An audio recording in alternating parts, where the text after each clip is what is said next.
ಕರಗಳೆತ್ತಿ ಹೇಳೋಣ. ಕರುಣಾಮಯನೇ ಓ ಕರುಣಾಮಯನೇ,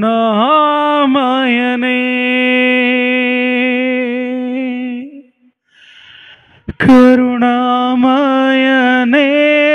ಓ ಕರುಣಾಮಯನೇ, ಕೃಪಾಪೂರ್ಣನೇ ಕೃಪಾಪೂರ್ಣನೇ ಓ ಕೃಪಾಪೂರ್ಣನೇ,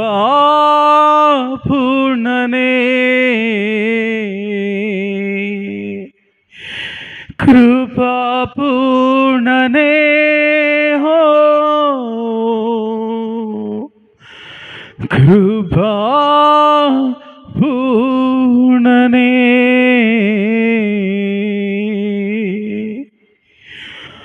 ಉಸಿರಿರುವ ದಿನವೆಲ್ಲ ನಾ ಮಾಡುವೆ ಆರಾಧನೆ. ನಾನು ಬದುಕಿರುವ ದಿನವೆಲ್ಲ, ನಾನು ಬದುಕಿರುವ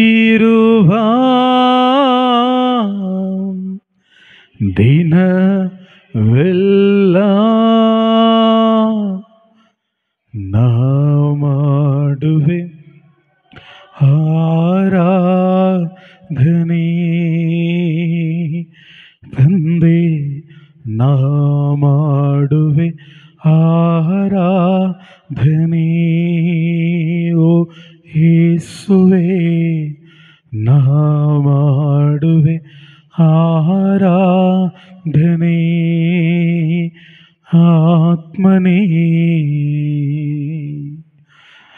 ನಾ ಮಾಡುವೆ ಆರಾಧನೆ.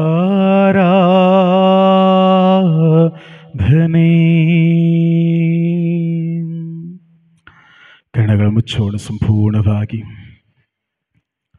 ಕಣ್ಣುಗಳು ಮುಚ್ಚುತ್ತಾ ನಮ್ಮನೆ ತಂದೆ ಕರಗಳು ಗುಪ್ಪಿಸುತ್ತಾ, ಹೌದು ದೇವ, ಉಸಿರಿರುವ ದಿನವೆಲ್ಲವೂ, ಬದುಕಿರುವ ಕಡೆ ನಿಮಿಷದವರೆಗೂ ನಾ ಮಾಡುವೆನು ಸ್ವಾಮಿ ನಿನ್ನ ಆರಾಧನೆ.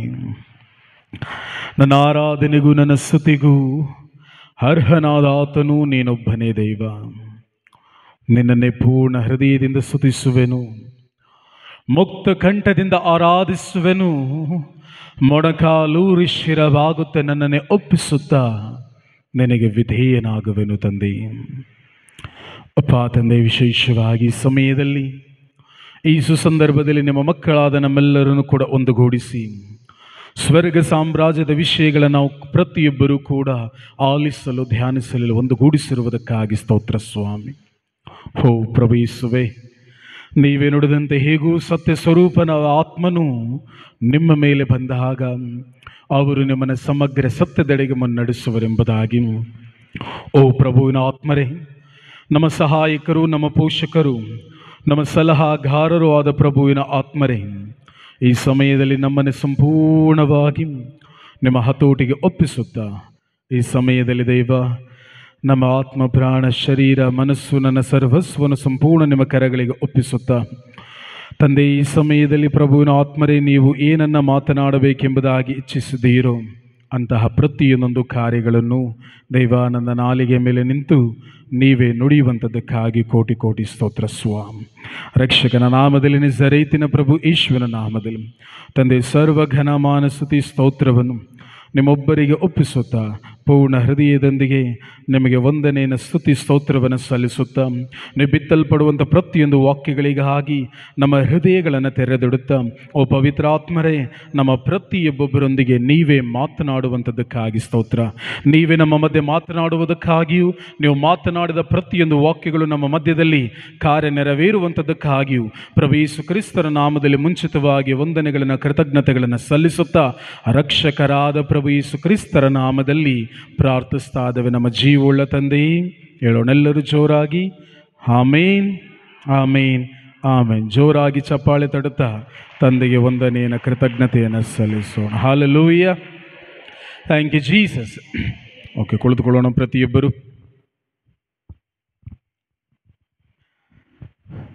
Price the Lord. Hallelujah. Thank you Jesus. ಪ್ರಭು ಯೇಸು ಕ್ರಿಸ್ತರ ನಾಮದಲ್ಲಿ ನಿಮ್ಮೆಲ್ಲರನ್ನೂ ಜೀವಂತ ದೇವರ ಜೀವವುಳ್ಳಂತಹ ಪ್ರಭುವಿನ ವಾಕ್ಯಗಳಿಗಾಗಿ ನಿಮ್ಮನ್ನು ಪ್ರೀತಿಯಿಂದ ಆಹ್ವಾನಿಸ್ತಾ ಇದ್ದೇನೆ. Praise God. ಹಲ್ಲೆಲೂಯಾ. ಓಕೆ, ಹೇಗಿದ್ದೀರೆಲ್ಲ? ಚೆನ್ನಾಗಿದ್ದೀರಾ? Praise God. ಹಲ್ಲೆಲೂಯಾ. ಸೊ ನಾವು ಪ್ರತಿಯೊಬ್ಬೊಬ್ಬರು ಕೂಡ ವಿಶೇಷವಾಗಿ ಈ ಶುಕ್ರವಾರದ ದಿನದಂದು ನಾವು ಪ್ರತಿಯೊಬ್ಬರೂ ವಿಶ್ವಾಸದ ಬಗ್ಗೆ ಧ್ಯಾನಿಸ್ತಾ ಇದ್ವಿ. ಹೌದಾ? ಹೌದಾ? ಓಕೆ, ನಾವು ಪ್ರತಿಯೊಬ್ಬರೂ ಕೂಡ ವಿಶ್ವಾಸ ಎಂದರೆ ಏನು, ವಿಶ್ವಾಸ ಹೇಗೆ ಬರುತ್ತೆ, ಯಾವ ವಿಶ್ವಾಸವನ್ನು ನಾವು ಹೊಂದಿದ್ದೇವೆ ಮತ್ತು ವಿಶ್ವಾಸಿಸುವುದರಿಂದ ಎಂತಹ ಕಾರ್ಯಗಳು ನೆರವೇರುವುದೆಂಬುದಾಗಿ ನಾವು ಬೈಬಲಲ್ಲಿ ಒಂದೊಂದೇ ಅದ್ಭುತ ಕಾರ್ಯಗಳನ್ನು ಧ್ಯಾನಿಸಿದ್ವಿ. ಅದರಲ್ಲೂ ಮೊದಲದಾಗಿ ಶತಾಧಿಪತಿ, ನಂತರದಲ್ಲಿ ದೈವ ವಾಕ್ಯದಲ್ಲಿ ನಾವು ನೋಡುವಾಗ ವಿಧವೆ ಮಗಳು, ತನ್ನ ಕಾನಾನಿನ ಒಬ್ಬ ಮಹಿಳೆ ತನ್ನ ಮಗಳಿಗಾಗಿ ಪ್ರಭು ಯೇಸುವಿನ ಬಳಿ ಬಂದದ್ದನ್ನು. ಹೌದಾ? ಹೌದಾ? ನನ್ನ ವಾಯ್ಸ್ ಕೇಳಿಸ್ತಾ ಇದೆಯಾ? ಕೇಳಿಸ್ತಾ ಇದೆ? Okay, praise God. ಸೊ ಅದೇ ರೀತಿ ಅವರೆಲ್ಲರೂ ಶತಾಧಿಪತಿ ಬಂದ ತನ್ನ ಸೇವಕನಿಗೆ ಬೇಕಾದ ಆರೋಗ್ಯವನ್ನು ಸ್ವೀಕರಿಸಿಕೊಂಡ. ಕಾನಾನಿನ ಮಹಿಳೆ ಬಂದಳು, ತನ್ನ ಮಗಳಿಗೆ ಬೇಕಾದ ಬಿಡುಗಡೆಯನ್ನು ಪಡೆದುಕೊಂಡಳು. ರಕ್ತಸ್ರಾವ ರೋಗದ ಮಹಿಳೆ ವಿಶ್ವಾಸಿಸಲು ಆಕೆ ವಿಶ್ವಾಸದಂತೆ ಗುಣವನ್ನು ಹೊಂದಿಕೊಂಡಳು. 38 ವರ್ಷದ ಪಾರ್ಶ್ವವಾಯು ರೋಗಿ ಯೇಸುವಿನ ನುಡಿಯನ್ನು ವಿಶ್ವಾಸದ ಆತನು ಎದ್ದು ನಿಂತು ನಡೆಯಲ್ಪಟ್ಟ. ಹೌದಾ? ಇದು ಸೇಮ್ ದೈವ ವಾಕ್ಯದಲ್ಲಿ ನಾವು ನೋಡೋಣ ಪ್ರಿಯರೇ, ಒಬ್ಬ ಅತ್ಯದ್ಭುತಕರವಾದ ಒಂದು ವ್ಯಕ್ತಿಯ ಜೀವಿತವನ್ನು ನಾವು ನೋಡೋಣ. ಯಾಕೆ ನಾವು ಯಾರೊಬ್ಬರೂ ಕೂಡ ದೈವ ವಾಗ್ದಾನ ಸ್ಪಷ್ಟವಾಗಿ ತಿಳಿಸುವಂತೆ ಪ್ರಿಯರೇ, ಪ್ರಭು ಯೇಸು ಕ್ರಿಸ್ತರು ಯೋಹಾನ ಶುಭ ಸಂದೇಶದಲ್ಲಿ ಈ ರೀತಿ ಹೇಳ್ತಾರೆ, ನೀವು ಅದ್ಭುತ ಕಾರ್ಯಗಳನ್ನು, ಸೂಚಕ ಕಾರ್ಯಗಳನ್ನು ಕಂಡು ಹಿಂಬಾಲಿಸುವವರಾಗಿದ್ದೀರಿ. ಬಟ್ ಆದರೆ ಪ್ರಭುವಿನ ಇಚ್ಛೆ ಏನನ್ನೋದಾದರೆ ನಾವು ಪ್ರಭು ಯೇಸುವನ್ನು ನನ್ನ ರಕ್ಷಕನು, ನನ್ನ ಪ್ರಭು, ನನ್ನ ವಿಮೋಚಕನೆಂಬುದಾಗಿ ನಾವು ಪ್ರತಿಯೊಬ್ಬೊಬ್ಬರೂ ಕೂಡ ಹಿಂಬಾಲಿಸುವವರಾಗಿರಬೇಕು. Praise the Lord. Hallelujah. Thank you Jesus. Praise Jesus. Hallelujah. Hallelujah.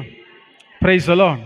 ಅದಕ್ಕಾಗಿ ನಾವು ಪ್ರತಿಯೊಬ್ಬೊಬ್ಬರೂ ಕೂಡ ನಾವು ನೋಡುವಾಗ ಪ್ರಿಯರ ದೈವ ವಾಕ್ಯದಲ್ಲಿ ಲೂಕನ ಶುಭ ಸಂದೇಶ 19ನೇ ಅಧ್ಯಾಯ, ಲೂಕನ ಶುಭ ಸಂದೇಶ 19ನೇ ಅಧ್ಯಾಯ. ಓಕೆ, ಲೂಕನ ಶುಭ ಸಂದೇಶಕ್ಕಿಂತ ಮುಂಚೆ ಯೋಹಾನ ಶುಭ ಸಂದೇಶ 4ನೇ ಅಧ್ಯಾಯ ವಾಕ್ಯ 48. ಓಕೆ, ಮೈಕ್ ಹತ್ರ ಹೋಗಮ್ಮ ಆದರೆ ಬೇಗ.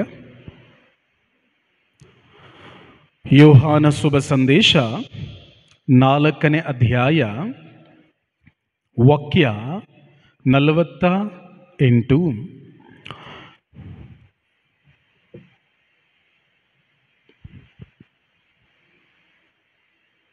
ಯೇಸು ಅವನಿಗೆ ಸೂಚಕ ಕಾರ್ಯಗಳನ್ನು ಅದ್ಭುತಗಳನ್ನು ಕಂಡ ಹೊರತು ನೀವು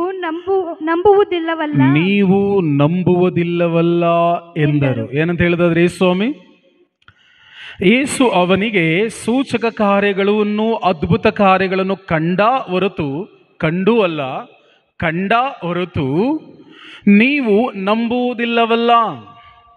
ಅದರರ್ಥ ಯೋಹಾನ ಶುಭ ಸಂದೇಶ 4ನೇ ಅಧ್ಯಾಯ ಬರೋಕ್ಕಿಂತ ಮುಂಚೆ ನಾವು ಪ್ರತಿಯೊಬ್ಬರು 2ನೇ ಅಧ್ಯಾಯದಲ್ಲಿ ನಾವು ನೋಡ್ತೇವೆ, ಪ್ರಭು ಯೇಸು ಕ್ರಿಸ್ತರು ಕಾನಾ ಊರಿನಲ್ಲಿ ಯಾವ ಅದ್ಭುತ ಕಾರ್ಯವನ್ನು ನೆರವೇರಿಸ್ತಾರೆ? ದ್ರಾಕ್ಷಾರಸವನ್ನು ನೀರನ್ನಾಗಿ ಪರಿವರ್ತಿಸಿದ್ರು. Very good. ನೀರನ್ನು ದ್ರಾಕ್ಷಾರಸವನ್ನಾಗಿ ಮಾಡಲ್ಪಟ್ಟರು. Praise God.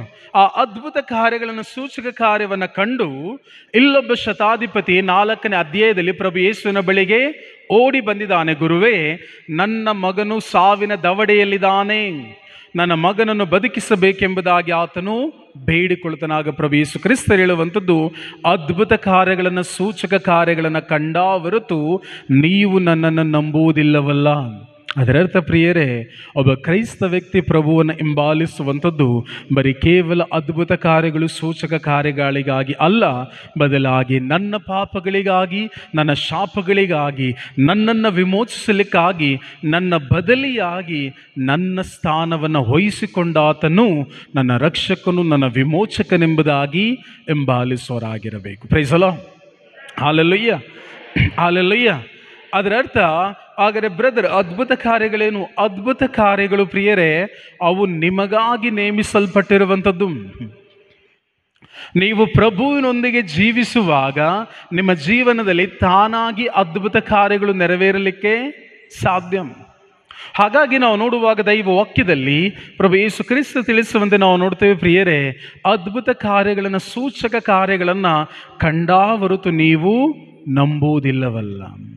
ದೈವ ವಚನದಲ್ಲಿ ನಾವು ಪ್ರತಿಯೊಬ್ಬೊಬ್ಬರೂ ಕೂಡ ನಾವು ನೋಡ್ಬೋದು ಪ್ರಿಯರೇ, ಒಬ್ಬ ಪಾಪಿ ತನ್ನ ಪಾಪಕ್ಕೆ ಮನ ತಿರುಗಿದಾಗ ಯಾವುದು ಸಂತೋಷ ಪಡ್ತದೆ? ಯಾವ ಲೋಕ ಸಂತೋಷ ಪಡ್ತದೆ? ಅಯ್ಯಪ್ಪ, ಕ್ರೈಸ್ತ ಮಕ್ಕಳ ಇದ್ದೀರಾ? ಓಕೆ. ಒಬ್ಬ ಪಾಪಿ ತನ್ನ ಪಾಪಕ್ಕೆ ಮನ ತಿರುಗಿದಾಗ ಎಲ್ಲಿ ಸಂತೋಷ ನೆರವೇರ್ತದೆ? ಹಬ್ಬ ನೆರವೇರ್ತದೆ.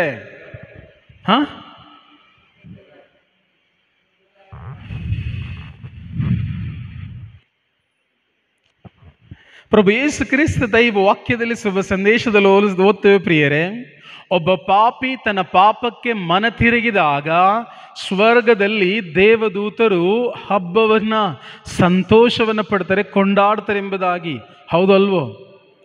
ಅಲ್ಲೇನಾದರೂ ಈ ರೀತಿ ಹೇಳಿದೆಯಾ? ಒಬ್ಬನು ಸತ್ತವನು ಜೀವಕ್ಕೆದ್ದಾಗ ದೇವದೂತರೆಲ್ಲರೂ ಅಲ್ಲಿ ಕೊಂಡಾಡ್ತಾರೆ ಅಂತ? ಒಬ್ಬ ಕ್ಯಾನ್ಸರ್ ರೋಗಿ ಗುಣ ಹೊಂದಿದಾಗ ಅಲ್ಲೆಲ್ಲ ದೇವದೂತರು ಕುಣಿದಾಡ್ತಾರೆ ಅಂತ? ಅದು ಪಾರ್ಶ್ವವಾಯು ಪೀಡಿತನಾದ ಒಂದು ವ್ಯಕ್ತಿ ಗುಣ ಹೊಂದಿದಾಗ ಅಲ್ಲಿ ಸ್ವರ್ಗಲೋಕದಲ್ಲಿ ಕುಣಿದಾಡ್ತಾರೆ ಎಂಬುದಾಗಿ? ಬಟ್ ಯಾವುದು ಹಾಗಾದರೆ ಮುಖ್ಯವಾದುದು?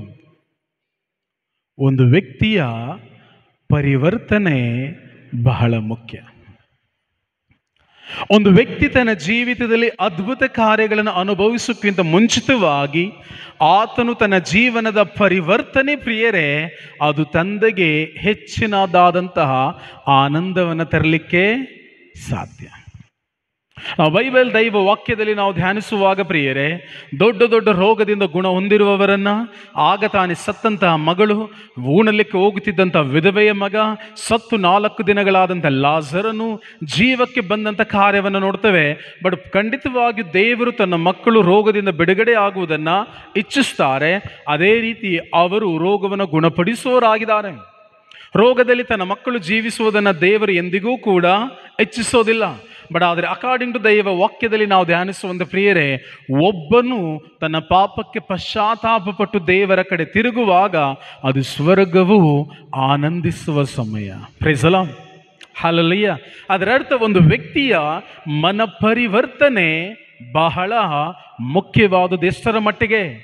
ಅವನು ಸಾವಿನಿಂದ ಮೇಲೆದ್ದುದಕ್ಕಿಂತಲೂ ಅವನ ಪರಿವರ್ತನೆ ಬಹಳ ಮುಖ್ಯ. ಹಾಗಾಗಿ ದೈವ ವಾಕ್ಯದಲ್ಲಿ ನಾವು ನೋಡುವಾಗ ಪ್ರಿಯರೇ, ಪ್ರಭು ಯೇಸು ಕ್ರಿಸ್ತರು ದೈವ ವಾಕ್ಯದಲ್ಲಿ ನಾವು ನೋಡುವಾಗ ತಾವಾಗಿ ನಿನ್ನ ಮನೆಗೆ ಬರ್ತೇನೆ ಎಂಬುದಾಗಿ ಹೇಳಿದಂಥ ವ್ಯಕ್ತಿಗಳು ಇಬ್ಬರು ಯಾರು ಗೊತ್ತಾ? ಪ್ರಭು ಯೇಸು ಕ್ರಿಸ್ತ ನಿಮ್ಮ ಮನೆಗೆ ಬರಬೇಕೋ ಬೇಡವೋ? ಬೇಕೋ ಬೇಡವೋ? ಬೇಕವಲ್ಲ. ಫಸ್ಟ್ ಹಾಗಾದ್ರೆ ಬರಬೇಕಂದ್ರೆ ಬೈಬಲಲ್ಲಿ ಯಾರ ಮನೆಗೆ ಬಂದಿದ್ದಾರೆ ಅದು ನನಗೆ ಗೊತ್ತಿರಬೇಕು. ಹೌದಾ? ಯಾರ ಮನೆಗೆ ಪ್ರಭು ಯೇಸು ಕ್ರಿಸ್ತರು ನಾನು ನಿನ್ನ ಮನೆಗೆ ಬರ್ತೀನಿ ಅಂತ ಹೇಳಿದ್ರು? ಯಾರಿಗೆ? ಓಕೆ, ಜಕಾರಿನಿಗೆ. ಆಮೇಲೆ ಆನ್ಸರ್ ಕರೆಕ್ಟು. ಒಂದು ಓಕೆ. ಇನ್ನೊಬ್ಬ ಇದ್ದಾನೆ, ಒಬ್ಬ ಶತಾಧಿಪತಿ, ನಾನೇ ನಿನ್ನ ಮನೆಗೆ ಬಂದು ಗುಣಪಡಿಸ್ತೇನೆ ಅಂತ ಹೇಳಿದ್ರು. ಇನ್ನೊಬ್ಬ ಯಾರು? ಜಕಾರಿಯ. Praise God. ಓಕೆ, ಓದೋಣ. ಲೂಕನ ಶುಭ ಸಂದೇಶ 19ನೇ ಅಧ್ಯಾಯ ವಾಕ್ಯ 1ರಿಂದ ಓದೋಮ. ಲೂಕನ ಶುಭ ಸಂದೇಶ 19ನೇ ಅಧ್ಯಾಯ ವಾಕ್ಯ 1ರಿಂದ. ಯೇಸು ಸ್ವಾಮಿ ಜೆರಿಕೋ ಪಟ್ಟಣವನ್ನು ಪ್ರವೇಶಿಸಿ ಅದರ ಬೀದಿಗಳಲ್ಲಿ ಹಾದು ಹೋಗುತ್ತಿದ್ದರು. ಅಲ್ಲಿ ಜಕ್ಕಾಯ ಎಂಬವನಿದ್ದನು. ಅವನು ಸುಂಕ ವಸೂಲಿಯವರ ಮುಖಂಡ ಹಾಗೂ ದಾನಡ್ಯ. ಯೇಸು ಯಾರೆಂದು ನೋಡಬೇಕೆಂಬ ಅಪೇಕ್ಷೆ ಅವನದು. ಆದರೆ ಅವನು ಗಿಡ್ಡ ವ್ಯಕ್ತಿ. ಜನಜಂಗುಳಿಯ ಮಧ್ಯೆ ಯೇಸುವನ್ನು ನೋಡಲು ಪ್ರಯತ್ನಿಸಿದರೂ ಅವನಿಂದಾಗಲಿಲ್ಲ. ಆದ ಕಾರಣ ಮುಂದಕ್ಕೆ ಓಡಿ ಹೋಗಿ ಯೇಸು ಬರುತ್ತಿದ್ದ ಆ ಮಾರ್ಗದಲ್ಲಿ ಒಂದು ಆಲದ ಮರವನ್ನು ಕಂಡು ಅದನ್ನು ಹತ್ತಿದನು. ಯೇಸು ಆ ಸ್ಥಳಕ್ಕೆ ಬಂದು ತಲೆ ಎತ್ತಿ ನೋಡಿ, ಜಕ್ಕಾಯ, ಒಡನೆ ಇಳಿದು ಬಾ, ಈ ದಿನ ನಿನ್ನ ಮನೆಯಲ್ಲಿ ನಾನು ತಂಗಬೇಕು ಎಂದರು. ಜಕ್ಕಾಯನು ತಕ್ಷಣವೇ ಇಳಿದು ಬಂದು ಯೇಸುವನ್ನು ಸಂತೋಷದಿಂದ ಸ್ವಾಗತಿಸಿದನು. ಇದನ್ನು ನೋಡಿದವರೆಲ್ಲರೂ ಯೇಸು ಪಾಪಿಷ್ಠನ ಮನೆಗೆ ಅತಿಥಿಯಾಗಿ ಹೋಗುತ್ತಾನಲ್ಲ ಎಂದು ಗೊಣಗುಟ್ಟಿದರು. ಜಕ್ಕಾಯನು ನೆರೆದಿದ್ದ ಜನರ ಮುಂದೆ ಎದ್ದು ನಿಂತು ಯೇಸುವಿಗೆ, ಪ್ರಭುವೇ, ನನ್ನ ಆಸ್ತಿಪಾಸ್ತಿಯಲ್ಲಿ ಅರ್ಧ ಭಾಗವನ್ನು ಬಡಬಗ್ಗರಿಗೆ ಕೊಟ್ಟು ಬಿಡುತ್ತೇನೆ. ಯಾರಿಗಾದರೂ ಮೋಸ ಮಾಡಿ ಅವರಿಂದೇನಾದರೂ ನಾನು ಕಸಿದುಕೊಂಡಿದ್ದರೆ ಅದಕ್ಕೆ 4ರಷ್ಟು ಹಿಂದಕ್ಕೆ ಕೊಡುತ್ತೇನೆ ಎಂದನು. ಆಗ ಯೇಸು, ಇಂದು ಈ ಮನೆ ಉದ್ಧಾರವಾಯಿತು. ಇವನು ಕೂಡ ಅಬ್ರಹಾಮನ ವಂಶಕ್ಕೆ ಸೇರಿದವನಲ್ಲವೇ? ನರಪುತ್ರನು ಬಂದಿರುವುದು ಪತಿತರನ್ನು ಅರಸಿ ಉದ್ಧರಿಸುವುದಕ್ಕೆ ಎಂದು ಹೇಳಿದರು. Praise the Lord. ಲೂಕನ ಶುಭ ಸಂದೇಶ 19ನೇ ಅಧ್ಯಾಯ ವಾಕ್ಯ 1ರಿಂದ 10 ಮತ್ತು 9ನೇ ವಾಕ್ಯ ಹೇಳ್ತದೆ, ಆಗ ಯೇಸು. ಹೇಳಿ ಎಲ್ಲರೂ, ಆಗ ಯೇಸು, ಇಂದು ಈ ಮನೆ ಉದ್ಧಾರವಾಯಿತು.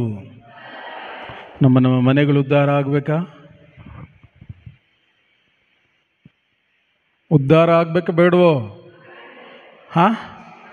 ಹೌದು, ಖಂಡಿತವಾಗಿ ನಾವು ಪ್ರತಿಯೊಬ್ಬರೂ ಕೂಡ ಬಯಸ್ತೇವೆ. ಬಟ್ ಪ್ರಭು ಯೇಸು ಕ್ರಿಸ್ತರಲ್ಲಿ ಹೇಳ್ತಾರೆ, ಇಂದು ಈ ಮನೆ ಉದ್ಧಾರವಾಯಿತು, ಇವನೂ ಕೂಡ ಅಬ್ರಹಾಮನ ವಂಶಕ್ಕೆ ಸೇರಿದವನಲ್ಲವೇ? ನರಪುತ್ರನು ಬಂದಿರುವುದು ಪತೀತರನ್ನು ಅರಸಿ ಉದ್ಧರಿಸುವುದಕ್ಕೆ ಎಂದು ಹೇಳಿದರು. Praise the Lord. ನಾವು ದೈವ ವಾಕ್ಯದಲ್ಲಿ ನಾವು ನೋಡುವಾಗ 19ನೇ ಅಧ್ಯಾಯ ವಾಕ್ಯ 1ರಿಂದ ಫಸ್ಟ್ ವರ್ಡ್ ತಿಳಿಸದ ಪ್ರಿಯರೇ, ಪ್ರಭು ಯೇಸು ಸ್ವಾಮಿ ಜೆರಿಕೋ ಪಟ್ಟಣವನ್ನು ಏನು ಮಾಡಿದ್ರು? ಪ್ರವೇಶಿಸಿ ಅದರ ಬೀದಿಗಳಲ್ಲಿ ಹಾದು ಹೋಗುತ್ತಿದ್ದರು. ಪ್ರಭು ಯೇಸು ಕ್ರಿಸ್ತರು ಜೆರಿಕೋ ಪಟ್ಟಣವನ್ನು ಪ್ರವೇಶಿಸಿ ಅದರ ಬೀದಿಗಳಲ್ಲಿ ಹಾದು ಹೋಗ್ತಾ ಇದ್ದಾರೆ ಎಂಬುದಾಗಿ ನಾವು ನೋಡುವಾಗ 19ನೇ ವಾಕ್ಯದಲ್ಲಿ ಅವರು ಪ್ರವೇಶಿಸಿ ಬೀದಿಗಳಲ್ಲಿ ಹಾದು ಹೋಗ್ತಾ ಇದ್ದಾರೆ. ಬಟ್ 18ನೇ ಅಧ್ಯಾಯ ವಾಕ್ಯ 35ರಲ್ಲಿ ನಾವು ನೋಡುವಾಗ ಪ್ರಭು ಯೇಸು ಕ್ರಿಸ್ತರು ಜೆರಿಕೋ ಪಟ್ಟಣವನ್ನು ಸಮೀಪಿಸ್ತಾರೆ. ಜೆರಿಕೋ ಪಟ್ಟಣವನ್ನು ಸಮೀಪಿಸಿದಾಗ ಆ ಜೆರಿಕೋ ಪಟ್ಟಣದ ಮುಂದೆ ಒಬ್ಬ ಹುಟ್ಟು ಕುರುಡನಿದ್ದಾನೆ. ಯಾರು ಆ ಹುಟ್ಟು ಕುರುಡ? ಹುಟ್ಟು ಕುರುಡ ಯಾರು? ಜೆರಿಕೋ ಪಟ್ಟಣದ ಮುಂದೆ ಭಿಕ್ಷೆಯನ್ನು ಬೇಡುತ್ತಿದ್ದ ವ್ಯಕ್ತಿ ಬಾರ್ತಿಲೋಮಯನು. ಆತನು ಜೆರಿಕೋ ಪಟ್ಟಣದ ಗೋಡೆಯಲ್ಲಿ ಭಿಕ್ಷೆಯನ್ನು ಬೇಡುತ್ತಿದ್ದಂತಹ ವ್ಯಕ್ತಿ. 18ನೇ ವಾಕ್ಯ 35ರಲ್ಲಿ ನಾವು ನೋಡುವಾಗ ಪ್ರಭು ಯೇಸು ಕ್ರಿಸ್ತರು ಜೆರಿಕೋ ಪಟ್ಟಣವನ್ನು ಪ್ರವೇಶಿಸಿದರು. ಆಗ ಅಲ್ಲಿ ಹುಟ್ಟು ಕುರುಡನು ದೃಷ್ಟಿಯನ್ನು ಪಡೆದುಕೊಂಡ. ಹೌದಾ? ಹುಟ್ಟು ಕುರುಡ ದೃಷ್ಟಿಯನ್ನು ಪಡೆದುಕೊಂಡ ನಂತರದಲ್ಲಿ 19ನೇ ಅಧ್ಯಾಯ ಪ್ರಾರಂಭವಾಗ್ತದೆ. ಬಟ್ ಬೈಬಲಲ್ಲಿ ನಾವು ನೋಡುವಾಗ ಪ್ರಿಯರೇ, ಅಧ್ಯಾಯಗಳನ್ನು ಪ್ರಾರಂಭಿಸೋದು ಕ್ರಿಸ್ತ ಶಕ 30ನೇ ಅಧ್ಯಾಯ ವರ್ಷದಲ್ಲಿ ನಾವು ನೋಡುವಾಗ ಅದಕ್ಕೆ ಅಧ್ಯಾಯಗಳನ್ನು ವಾಕ್ಯಗಳನ್ನು ಜೋಡಿಸ್ತಾರೆ.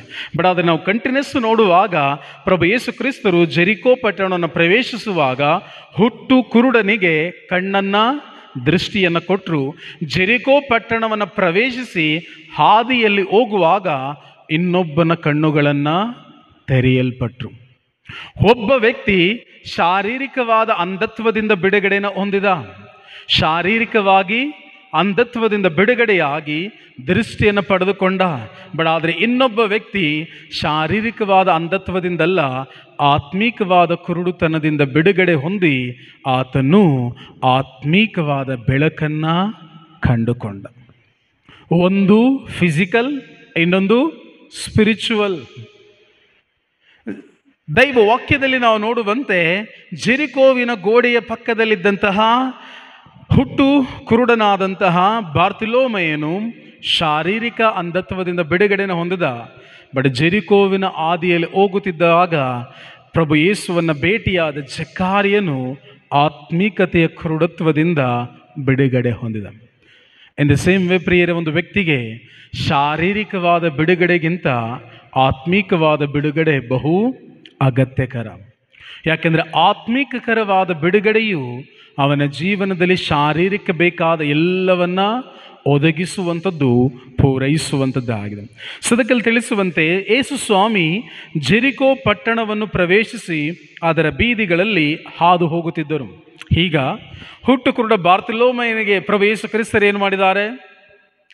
ಕಣ್ಣನ್ನು ಕೊಟ್ಟಿದ್ದಾರೆ. ಅವನಿಗೆ ಕಣ್ಣು ಕಾಣಿಸ್ತಾ ಇದೆಯಾ? ಕಣ್ಣು ಕಾಣಿಸ್ತಿದೆಯೇ ಈಗ? ಇಲ್ವೋ? ಓಕೆ, ಕಾಣಿಸ್ತಾ ಇದೆ. ಕಾಣಿಸಿದ ಮೇಲೆ ಖಂಡಿತವಾಗೂ ಆತನು ಅದ್ಭುತ ಕಾರ್ಯ ನೆರವೇರಿದ ಮೇಲೆ ಜನರು ಹೆಂಗೆ ಸುತ್ತಿದ್ದಾರೆ ಯೇಸುವಿನ ಮುಂದೆ? ಜನರು ಖಂಡಿತವಾಗಿಯೂ ಕೂಡ ಸುತ್ತಲೂ ಮುತ್ತುಕೊಂಡಿದ್ದಾರೆ. ಹೀಗೆ ಪ್ರಭು ಯೇಸು ಕ್ರಿಸ್ತರು ಜೆರಿಕೋ ಪಟ್ಟಣವನ್ನು ಪ್ರವೇಶಿಸಿ ಆದಿಯಲ್ಲಿ ಹೋಗ್ತಾ ಇದ್ದಾರೆ.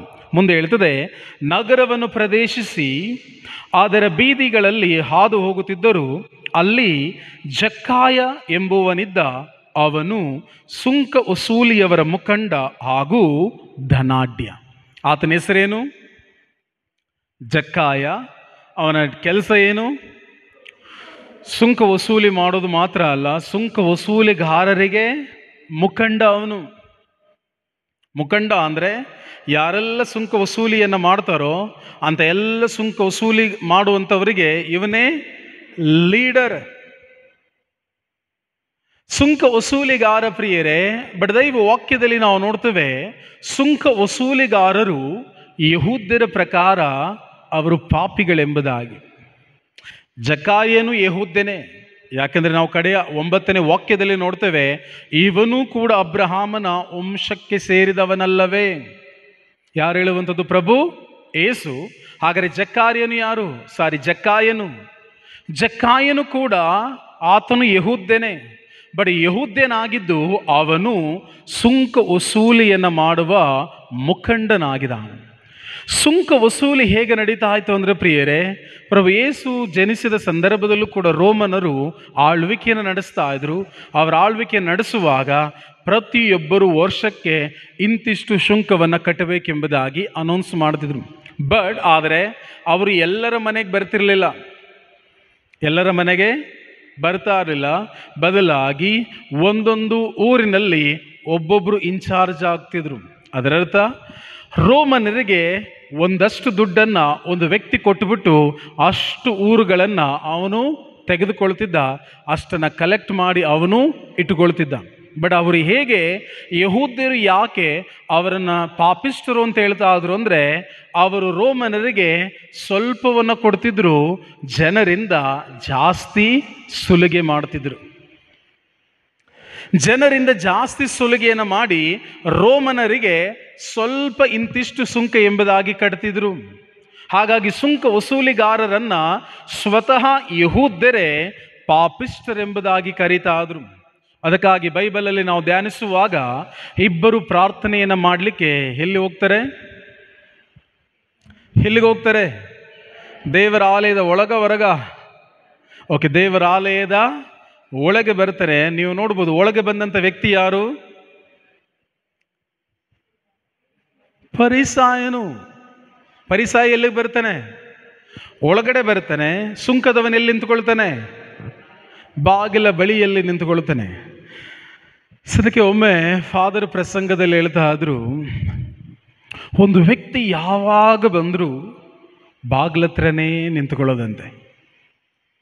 ಫಾದರ್ ನೋಡಿ ನೋಡಿ ನೋಡಿ ಎಷ್ಟು ಭಕ್ತಿ ಇವನಿಗೆ. ಅಪ್ಪ, ಯಾಕೆ ಹಿಂಗೆ ನೀ ಬಾಗಿಲಲ್ಲೇ ನಿಂತಿರ್ತೀಯ?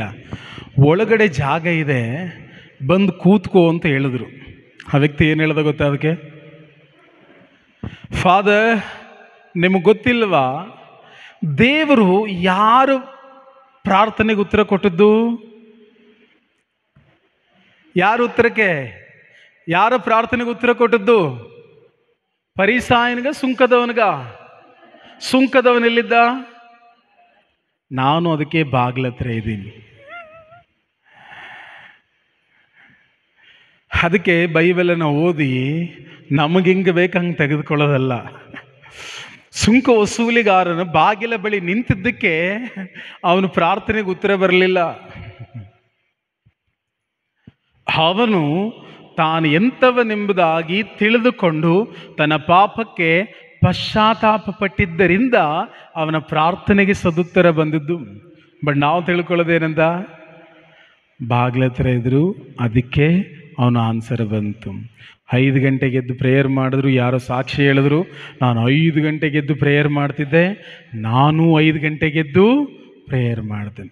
ಇನ್ನೊಂದು ಸಾಕ್ಷಿ ಕೇಳಿದ್ರು, 5 ಗಂಟೆಗೆ ಎಲ್ಲರೂ ಎದ್ದು ಪ್ರೇಯರ್ ಮಾಡ್ತಾ ಇರ್ತಾರೆ, 3 ಗಂಟೆಗೆ ಎದ್ದು ಬಿಡು, ಟ್ರಾಫಿಕ್ ಜಾಮ್ ಇರೋದಿಲ್ಲ, ನೀನು ಎದ್ದು ಪ್ರೇಯರ್ ಮಾಡ್ತಿದ್ದಂಗೆ ದೇವರ ಬಳಿಗೆ ನೇರವಾಗಿ ಹೋಗ್ಬಿಡ್ತದೆ ಅಂತ, ಅದಕ್ಕೆ ನಾನು 3 ಗಂಟೆಗೆ ಎದ್ದೆ. ನೀವು 3, 5, 6, 7 ಎಷ್ಟು ಗಂಟೆಗೆ ಪ್ರೇಯರ್ ಮಾಡ್ತಿರೋ ಅದು ನಿಮಗೆ ಬಿಟ್ಟ ವಿಚಾರ. ಬಟ್ ಆದರೆ ನೀವು ಪ್ರತಿಯೊಬ್ಬರು ಮಾಡುವಾಗ ನನ್ನ ಹೃದಯದ ಸ್ಥಿತಿ ಬಹಳ ಮುಖ್ಯಕರವಾದದ್ದು. Praise the Lord, hallelujah. ಆಂತರ್ಯದ ಸ್ಥಿತಿಯು ಬಹಳ ಮುಖ್ಯ. ಯಾಕೆ ಬೈಬಲ್ ಸ್ಪಷ್ಟ ವಾಗ್ದಾನ ತಿಳಿಸಿದ ದೇವರು ಸಾಮುವೇಲ್ ಪ್ರವಾದಿಯ ಮೂಲಕ ದೇವರು ಈ ರೀತಿ ನುಡಿಯಲ್ಪಡ್ತಾರೆ. ಈ ಜೆಸ್ಸಿಯನ ಮಕ್ಕಳಲ್ಲಿ ಮೊದಲನೇ ಮಗನನ್ನು ಅಭಿಷೇಕಿಸಲಿಕ್ಕೆ ಸಾಮುವೇಲನಿರುವಾಗ ದೇವರು ಸಾಮುವೇಲ್ ಪ್ರವಾದಿ ತಿಳಿಸುವಂಥದ್ದು, ದೇವರು ಮನುಷ್ಯನ ಹಾಗೆ ಹೊರಾಂಗಣವನ್ನು ನೋಡುವಾತನಲ್ಲ, ಆತನು ಆಂತರ್ಯವನ್ನು ಮೆಚ್ಚುವಾತನು. ಇನ್ನು ಸೇಮ್ ದೈವ ವಾಕ್ಯದಲ್ಲಿ ನಾವು ಪ್ರತಿಯೊಬ್ಬರೂ ಕೂಡ ನಾವು ನೋಡುವಾಗ ಪ್ರಿಯರೇ, ಸುಂಕ ವಸೂಲಿಗಾರರಂದರೆ ಯಹೂದ್ಯರ ಪ್ರಕಾರ ಅವರೆಲ್ಲರೂ ಪಾಪಿಷ್ಠರೆಂಬುದಾಗಿ. ಇನ್ನು ಸೇಮ್ ನಾವು ನೋಡುವಾಗ ಇವರ ಕೆಲಸ ಏನಂದರೆ ಜನರಿಂದ ಹೆಚ್ಚಾಗಿ ಸುಲಿಗೆ ಮಾಡ್ತಿದ್ರು. ಅವರು ರೋಮನ್ ಅಧಿಕಾರಿಗಳಿಗೆ ಸ್ವಲ್ಪ ಭಾಗವನ್ನು ಕೊಡ್ತಿದ್ರು. ಸಿಂಪಲ್ಲಾಗಿ ಹೇಳ್ಬೇಕೆಂದರೆ ದಳ್ಳಾಳಿಗಳಷ್ಟೇ.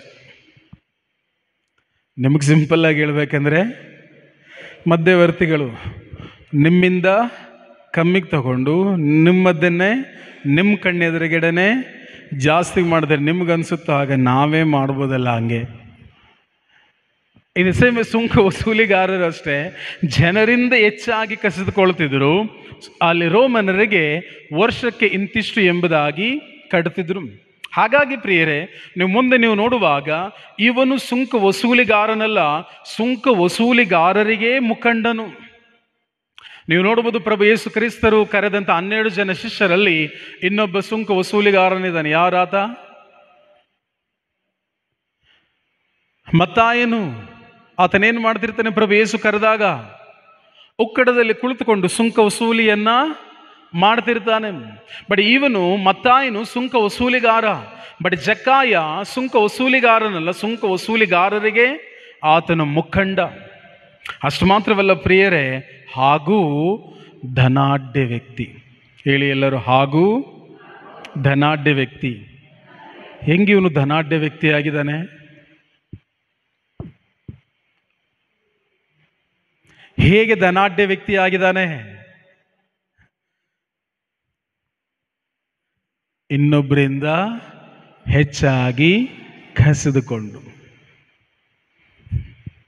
ಹೇಗೆ ಧನಾಢ್ಯನಾಗ್ಲಿಕ್ಕೆ ಸಾಧ್ಯ ಅಂದರೆ ಪ್ರಿಯರೇ, ಇನ್ನೊಬ್ಬರಿಂದ ಅವನೇನು ಮಾಡಿದ್ದಾನೆ? ಕಸಿದುಕೊಂಡಿದ್ದಾನೆ. ಪ್ರಿಯರೇ, ರಾತ್ರೋರಾತ್ರಿ ಶ್ರೀಮಂತಿಕೆ ಬರಲಿಕ್ಕೆ ಸಾಧ್ಯ ಇಲ್ಲ. ಇದೇ ಯಾವುದು ಗೊತ್ತಾ? ಶಾರ್ಟ್ಕಟ್. ಏನು ಶಾರ್ಟ್ಕಟ್ ಅಂದರೆ, ಇನ್ನೊಬ್ಬನ ತಲೆನ ನೀಟಾಗಿ ಸವರ್ಬಿಟ್ಟು ನಾನು ಮುಂದೆ ಬರುವಂಥದ್ದು. ಬಟ್ ಇಲ್ಲಿ ಧನಾಢ್ಯನು, ಆತನ ಹೇಗೆ ಧನಾಢ್ಯನಾಗಿದ್ದಾನೆ? ಆತನು ಪ್ರಿಯರೇ ಮಾಡುವಂಥದ್ದು ಸುಂಕ ವಸೂಲಿ. ಆತನು ವರ್ಷಕ್ಕೆ ಇಂತಿಷ್ಟು ಎಂಬುದಾಗಿ ರೋಮನ್ರಿಗೆ ಕಟ್ಟಿಬಿಟ್ಟು ಆತನು ಜನರಿಂದ ಅವರು ಕಸಿದುಕೊಳ್ತಾ ಇದ್ರು. ಅವನ ಹತ್ರ ಇದೆಯೋ ಇಲ್ಲವೋ ನೋಡ್ತಿರ್ಲಿಲ್ಲ, ಬದಲಾಗಿ ಅವರು ಅದನ್ನು ಕಸಿದುಕೊಳ್ತಾ ಇದ್ರು. ಅದಕ್ಕೆ ನೀವು ನೋಡ್ಬೋದು, ಪ್ರಭು ಯೇಸು ಕ್ರಿಸ್ತರು ಕೂಡ ಸುಂಕವನ್ನು ಕಟ್ತಾರೆ. ಹೌದಾ? ಪ್ರಭು ಯೇಸು ಕ್ರಿಸ್ತರು ಸುಂಕವನ್ನು ಕಟ್ತಾರೋ ಕಟ್ಟೋದಿಲ್ವೋ? ಓಕೆ, ಹೇಗೆ ಕಟ್ಟಿದ್ರು? ಪೇತ್ರನಿಗೆ ಹೇಳ್ತಾರೆ, ಹೋಗು ಪೇತ್ರ, ನೀನು ಬಲೆಯನ್ನು ಹಾಕು, ಅದರಲ್ಲಿ ಸಿಕ್ಕುವಂಥ ಮೊದಲನೇ ಮೀನ ಬಾಯನ್ನು ಓಪನ್ ಮಾಡು, ಅದರಲ್ಲಿ ಏನು ಸಿಗುತ್ತೆ?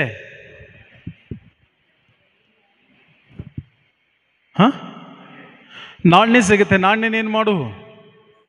ತೆಗೆದುಕೊಂಡು ಹೋಗಿ ನೀನು ನನ್ನದು ಮತ್ತು ನಿನ್ನದು ವರ್ಷಕ್ಕೆ ಸುಂಕವನ್ನು ಕಟ್ಟುಬಿಡೆಂಬುದಾಗಿ. ಹೌದಲ್ವ? ಇದು ಸೇಮ್. ಇದಕ್ಕಾಗಿ ನಾವು ನೋಡ್ತೇವೆ ಪ್ರಿಯರಲ್ಲಿ, ನೋಡುವಾಗ ಸುಂಕ ವಸೂಲಿಗಾರರು ಯೇಸುವನ್ನು ಬಿಡಲಿಲ್ಲ. ಏನು ನಿಮ್ಮ ಗುರು ಸುಂಕ ಕಟ್ಟಲ್ವಾ, ಬರಂಗೇ ಓಡಾಡ್ಕೊಂಡವ್ರೆ. ಬಟ್ ಪ್ರತಿಯೊಬ್ಬೊಬ್ಬರೂ ಕೂಡ ಪ್ರಿಯರಾದರೆ, ಕ್ರೈಸ್ತ ಮಕ್ಕಳಾದ ನಾವು ಪ್ರತಿಯೊಬ್ಬೊಬ್ಬರೂ ಕೂಡ ಸರ್ಕಾರಕ್ಕೆ ಸಲ್ಲತಕ್ಕದ್ದನ್ನು ಸಲ್ಲಿಸಲೇಬೇಕು. ಯಾಕೆಂದರೆ ಅದನ್ನು ನಾನು ಹೇಳಿಲ್ಲ. ಯಾರು ಹೇಳಿರುವಂಥದ್ದು? ಪ್ರಭು ಯೇಸುವೇ. ಇನ್ ದ ಸೇಮ್ ವೇಸ್ಟ್ ನಾವು ಪ್ರತಿಯೊಬ್ಬೊಬ್ಬರೂ ಕೂಡ ಅಷ್ಟೇ ಪ್ರಾಮಾಣಿಕತೆಯ ಜೀವನ ಕ್ರೈಸ್ತ ಮಕ್ಕಳ ಒಂದು ಉತ್ತಮವಾದ ಧ್ಯೇಯವಾಗಿರಬೇಕು. ಹಣವನ್ನು ಸಂಪಾದಿಸಲಿಕ್ಕೆ ಲೋಕದಲ್ಲಿ ಅನೇಕ ಮಾರ್ಗಗಳಿದೆ. ಹಣವನ್ನು ಸಂಪಾದಿಸಲಿಕ್ಕೆ ಲೋಕದಲ್ಲಿ ಅನೇಕ ಮಾರ್ಗಗಳಿದೆ. ಬಟ್ ಅನೇಕ ಮಾರ್ಗಗಳ ಮೂಲಕವಾಗಿ ನಮ್ಮ ಸಂಪತ್ತು ಬರಬಾರದು. ನಮ್ಮ ಸಂಪತ್ತು ಪ್ರಾಮಾಣಿಕವಾಗಿರಬೇಕು. ಬಿಕಾಸ್ ಪ್ರಾಮಾಣಿಕವಾಗಿದ್ದಲ್ಲಿ ಅದರಿಂದ ಯಾವುದೇ ಪ್ರಯೋಜನವನ್ನು ನಾವು ಅನುಭವಿಸಲಿಕ್ಕೆ ಸಾಧ್ಯವಿಲ್ಲ. ಯಾಕೆ ದೈವ ವಾಕ್ಯದಲ್ಲಿ ನೀವು ನೋಡುವಾಗ ಪ್ರೇಷಿತರ ಕಾರ್ಯಕಲಾಪದಲ್ಲಿ ಕಣಿ ಏಳುವ ಮಗಳಿಂದಲೂ ಕೂಡ ಅವನ ಯಜಮಾನ ಹಣವನ್ನು ಸಂಪಾದಿಸ್ತಾ ಇರ್ತಾನೆ.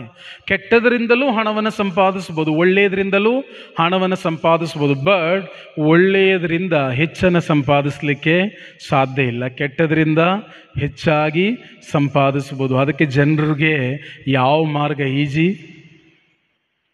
ಯಾವುದು ಸುಲಭ ಮಾರ್ಗ? ಕೆಟ್ಟ ಮಾರ್ಗ, ಸುಲಭ ಮಾರ್ಗ. ಏನು ಒಂದು ಸುಳ್ಳು ಹೇಳು, ಏನು ನೀನೊಬ್ಬನೇ ಮಾಡೋದ? ಎಲ್ಲ ಮಾಡ್ತಿಲ್ವಾ? ಮಾಡುತ್ತಾಗು. But in the same way ನಾವು ಪ್ರತಿಯೊಬ್ಬೊಬ್ಬರೂ ಕೂಡ ನೋಡುವಾಗ ಮತ್ತೊಮ್ಮೆ ಹೇಳೋದಾದರೆ, ಕ್ರೈಸ್ತ ಮಕ್ಕಳು ನಮ್ಮ ಬಾಯಲ್ಲಿ ಒಂದು ಪದ ಇನ್ನೊಂದು ಬರಬಾರ್ದು. ಯಾವುದು ಗೊತ್ತಾ? ನಾನು ಯಾರೂ ಮಾಡದೇ ಇದ್ದದ್ದು ಮಾಡಿಬಿಟ್ಟಿದ್ದೇನ ನಾನು ಹೇಳ್ತೇವೆ, ಹೇಳೋದಿಲ್ವೋ? ಯಾರೂ ಮಾಡದೇ ಇರುವಂಥದ್ದನ್ನು ನಾನು ಮಾಡಿದ್ದೇನೆ ಎನ್ನುವಂಥದ್ದು ನನ್ನ ಬಾಯಿಂದ ಬರಬಾರ್ದು. ನನ್ನ ಬಾಯಿಂದ ಏನು ಬರಬೇಕು ಗೊತ್ತಾ? ಸ್ವಾಮಿ ಮಾಡಿದಾರ, ಅದನ್ನು ನಾನು ಮಾಡ್ತೇನೆ. ಸ್ವಾಮಿ ಮಾಡಿಲ್ವಾ, ಅದನ್ನು ನಾನು ಮಾಡೋದಿಲ್ಲ. ಯಾವನೋ ಏನೋ ಮಾಡಿರೋದಕ್ಕೆ ನಮ್ಮನ್ನು ನಿಮ್ಮನ್ನು ಕರೆದಿಲ್ಲ. ನಮ್ಮನ್ನು ನಿಮ್ಮನ್ನು ಪ್ರಭು ಯೇಸು ಕ್ರಿಸ್ತರು 33.5 ವರ್ಷಗಳ ಕಾಲ ಈ ಲೋಕದಲ್ಲಿ ಏನನ್ನು ಮಾಡಿದ್ರೋ ಆ ಮಾರ್ಗವನ್ನು, ಆ ಜಾಡನ್ನು ನಮಗೆ ಬಿಟ್ಟಿದ್ದಾರೆ. ಅದನ್ನು ಮಾಡಲಿಕ್ಕಾಗಿ ನಮ್ಮನ್ನು ನಿಮ್ಮನ್ನು ಕರೆದಿರುವಂಥದ್ದು. Praise God. ನೆಕ್ಸ್ಟ್ ನಾವು ನೋಡುವಾಗ ಪ್ರಿಯರೇ, ಅವನು ಬಹಳ ಧನಾಢ್ಯ ವ್ಯಕ್ತಿ, ಸುಂಕ ವಸೂಲಿಯವರ ಮುಖಂಡ ಹಾಗೂ ಧನಾಢ್ಯ ವ್ಯಕ್ತಿ. 3, ಯೇಸು ಯಾರೆಂದು ನೋಡಬೇಕೆಂದು ಅಪೇಕ್ಷೆ ಅವನದು. ಅವನ ಅಪೇಕ್ಷೆ ಏನಾಗಿತ್ತು? ಯೇಸು ಯಾರೆಂಬುದಾಗಿ ನೋಡಬೇಕೆಂಬುದಾಗಿ ಅವನೇನು ಮಾಡ್ದ? ನೆಕ್ಸ್ಟು, ಯೇಸುವನ್ನು ನೋಡಬೇಕೆಂದು ಅಪೇಕ್ಷಿಸಿದನು. ಆದರೆ ಅವನು ಗಿಡ್ಡ ವ್ಯಕ್ತಿ, ಜನಜಂಗುಳಿಯ ಮಧ್ಯೆ ಯೇಸುವನ್ನು ನೋಡಲು ಪ್ರಯತ್ನಿಸಿದರೂ ಅವನಿಂದ ಆಗಲಿಲ್ಲ. ಆಗದೇ ಇರೋದಕ್ಕೆ ಏನು ಮಾಡ್ದ? 4, ಆಗ ಪೇತ್ರನನ್ನು ಕರೆದು ತನ್ನ ಖಜಾನೆಯಲ್ಲಿದ್ದಂತಹ ಒಂದಷ್ಟು ಹಣವನ್ನು ಕೊಟ್ಟು, ನಿನ್ನ ಗುರುವನ್ನು ನನ್ನ ಮನೆಗೆ ಬಂದು ಭೇಟಿ ಮಾಡೆಂದು ಪೇತ್ರನಿಗೆ ಹೇಳಿ ಕಳುಹಿಸಿದ. ಪೇತ್ರನು ಹೋಗಿ ಯೇಸುವಿಗೆ ಹೇಳಿದ. ಯೇಸು, ನನಗೆ ಹಣ ಕೊಟ್ಟವನನ್ನು ನಾನು ಮೊದಲು ಭೇಟಿಯಾಗಬೇಕೆಂದು ಓಡುತ್ತಾ ಜಕ್ಕಾರಿನ ಮನೆಗೆ ಬಂದು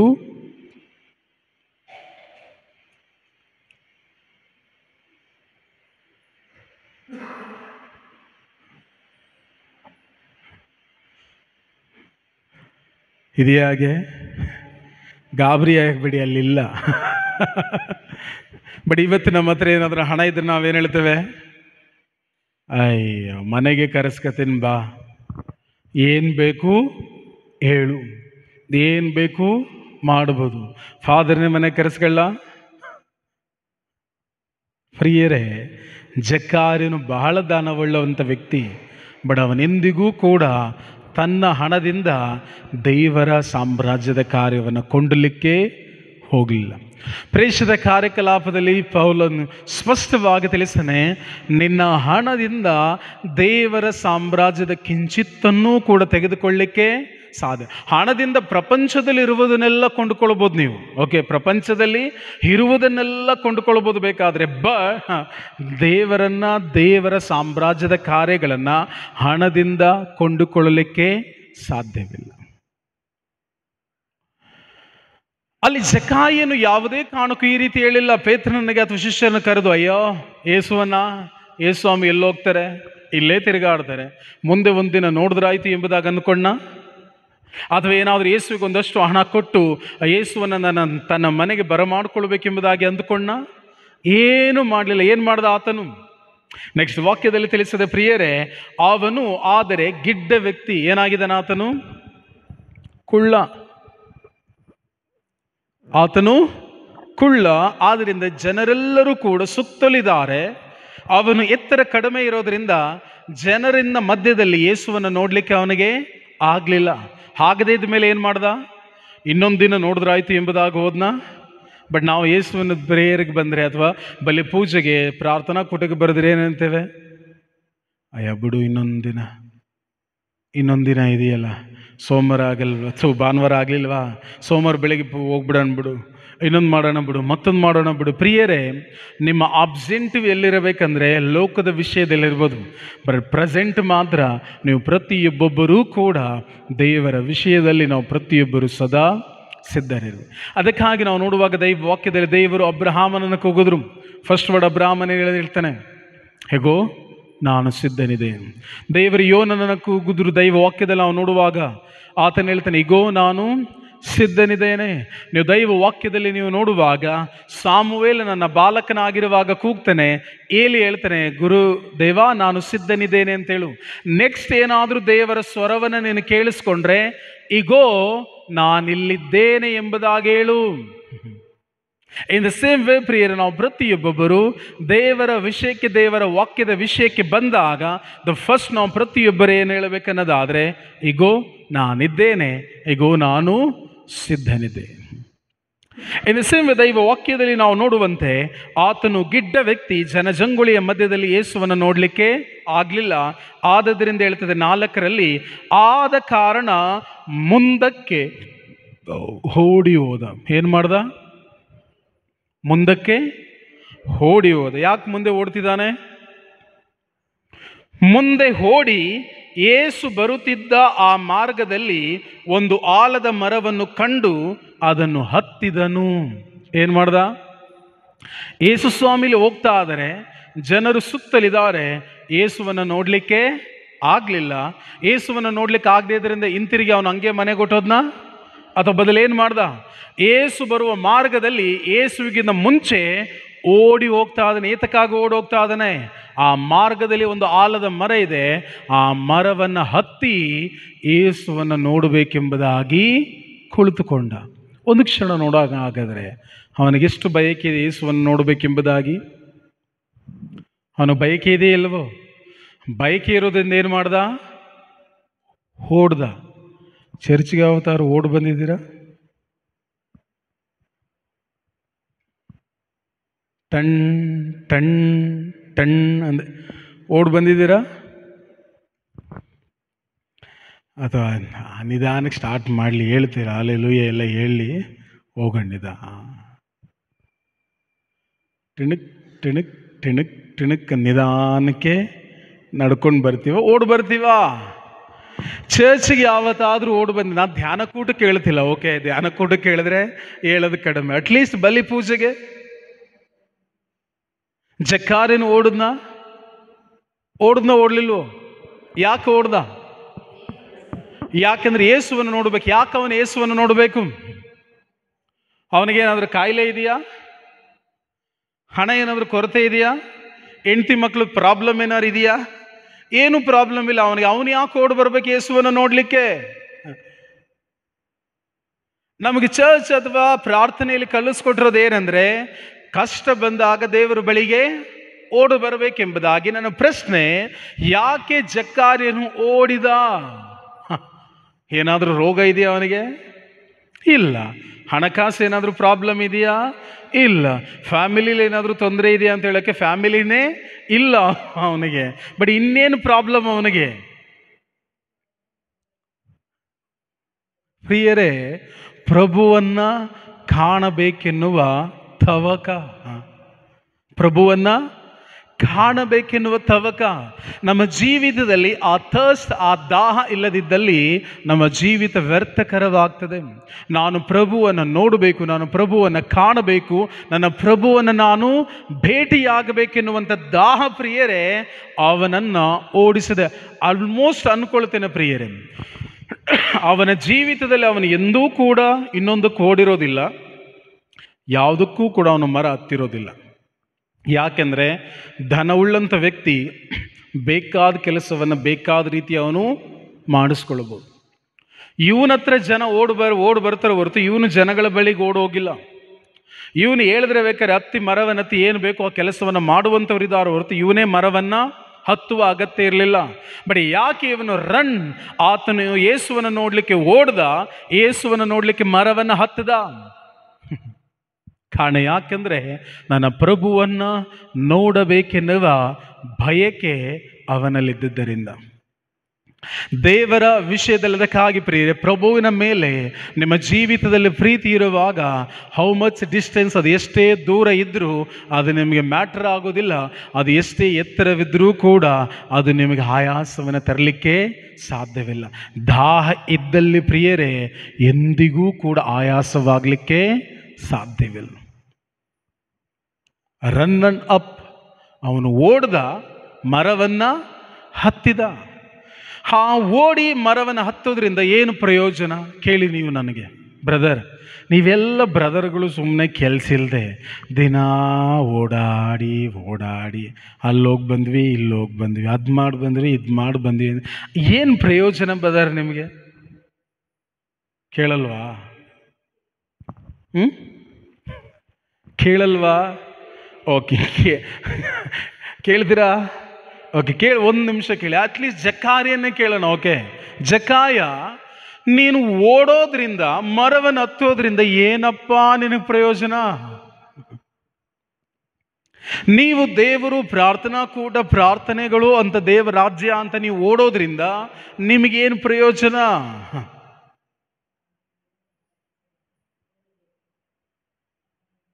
ಪ್ರಯೋಜನ ಏನು? ಏನು ಗೊತ್ತಾ ಪ್ರಯೋಜನ?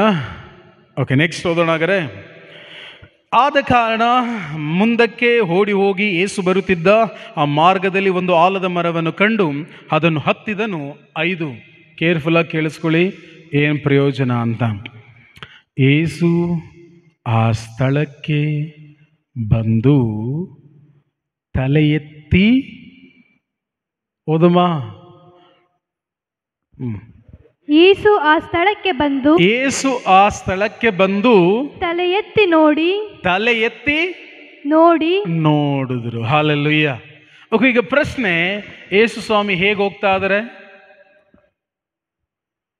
ಹಿಂಗೆ ಹೋಗ್ತಾ ಇದ್ದಾರ ಅಥವಾ ನಾರ್ಮಲ್ ಆಗಿ ಹೋಗ್ತಾ ಇದ್ದಾರ? ಓಕೆ, ನಾರ್ಮಲ್ ಆಗಿ ಹೋಗುವಾಗ ಸುತ್ತಲೂ ಜನರಿದ್ದ ಮೇಲೆ ಹೇಗೆ ಕೈ ಬೀಸ್ಕೊ ಹೋಗ್ಬೋದು? ಇವತ್ತಿನ ಥರದ್ದೇನಾದ್ರು ಇದ್ದಿದ್ರೆ 2 ಕೈ ಬೀಸ್ಕೊಂಡು ಆರಾಮಾಗಿ ಹೋಗ್ತಿದ್ರು, ಹೌದಾ? ಬಟ್ ಅದರಲ್ಲಿ ಹೇಳ್ತಿದ್ದೆ, ಯೇಸು ಸ್ವಾಮಿ ತಲೆ ಎತ್ಕೊಂಡು ಬರಲಿಲ್ಲ, ಹೌದಾ? ತಲೆ ತಗ್ಸಿಯೂ ಬರಲಿಲ್ಲ, ನಾರ್ಮಲ್ ಆಗಿ ಅವರು ನಡ್ಕೊಂಡೇ ಬಂದರು, ಹೌದಾ? ಬಟ್ ಮರದ ಮೇಲೆ ಜಕ್ಕಾರಿಯ ಕುಳಿತಿದ್ದಾನೆಂಬುದಾಗಿ ಹೇಗೆ ಗೊತ್ತು ಯೇಸುವಿಗೆ? ಯಾಕಂದರೆ ಎಲ್ಲೂ ಸುತ್ತಲೂ ನೋಡದ ಯೇಸು ಯಾಕೆ ಆ ಮರದ ಕೆಳಗಡೆಯೇ ಬಂದು, ಆ ಮರದ ಕೆಳಗಡೆ ಜಕ್ಕಾರಿಯನ್ನು ಕುಳಿತಿದ್ದಂಥ ನೇರದಲ್ಲೇ ಅವರು ನಿಂತುಕೊಂಡು ಜಕ್ಕಾರನೇನು ಮಾಡಿದ್ರು? ದೂರದಿಂದ ನೋಡಿದ್ರ, ತಲೆ ಎತ್ತಿ ನೋಡಿದ್ರ? ದೂರದಿಂದ ನೋಡಿದ್ರೆ, ತಲೆ ಎತ್ತಿ ನೋಡಿದ್ರ? ದೂರದಿಂದ ನೋಡಿದ್ರು ಅಂದರೆ ಇಲ್ಲಿಂದಲೇ ನೋಡಿದ್ರು ಎಂಬುದಾಗಿ, ಹೌದಾ? ಬಟ್ ತಲೆ ಎತ್ತಿ ನೋಡಿದ್ರೆ ಅಂದರೆ ಅವನಿದ್ದ ಸ್ಥಳಕ್ಕೆ ಹೋಗಿ ನೋಡಿದ್ರೆ ಎಂಬುದಾಗಿ, ಹೌದಲ್ಲೋ? ಹಾಗಾದರೆ ದೂರದಿಂದ ನೋಡುವುದಕ್ಕೂ ಹತ್ತಿರದಿಂದ ನೋಡೋದಕ್ಕೆ ಏನು ವ್ಯತ್ಯಾಸ?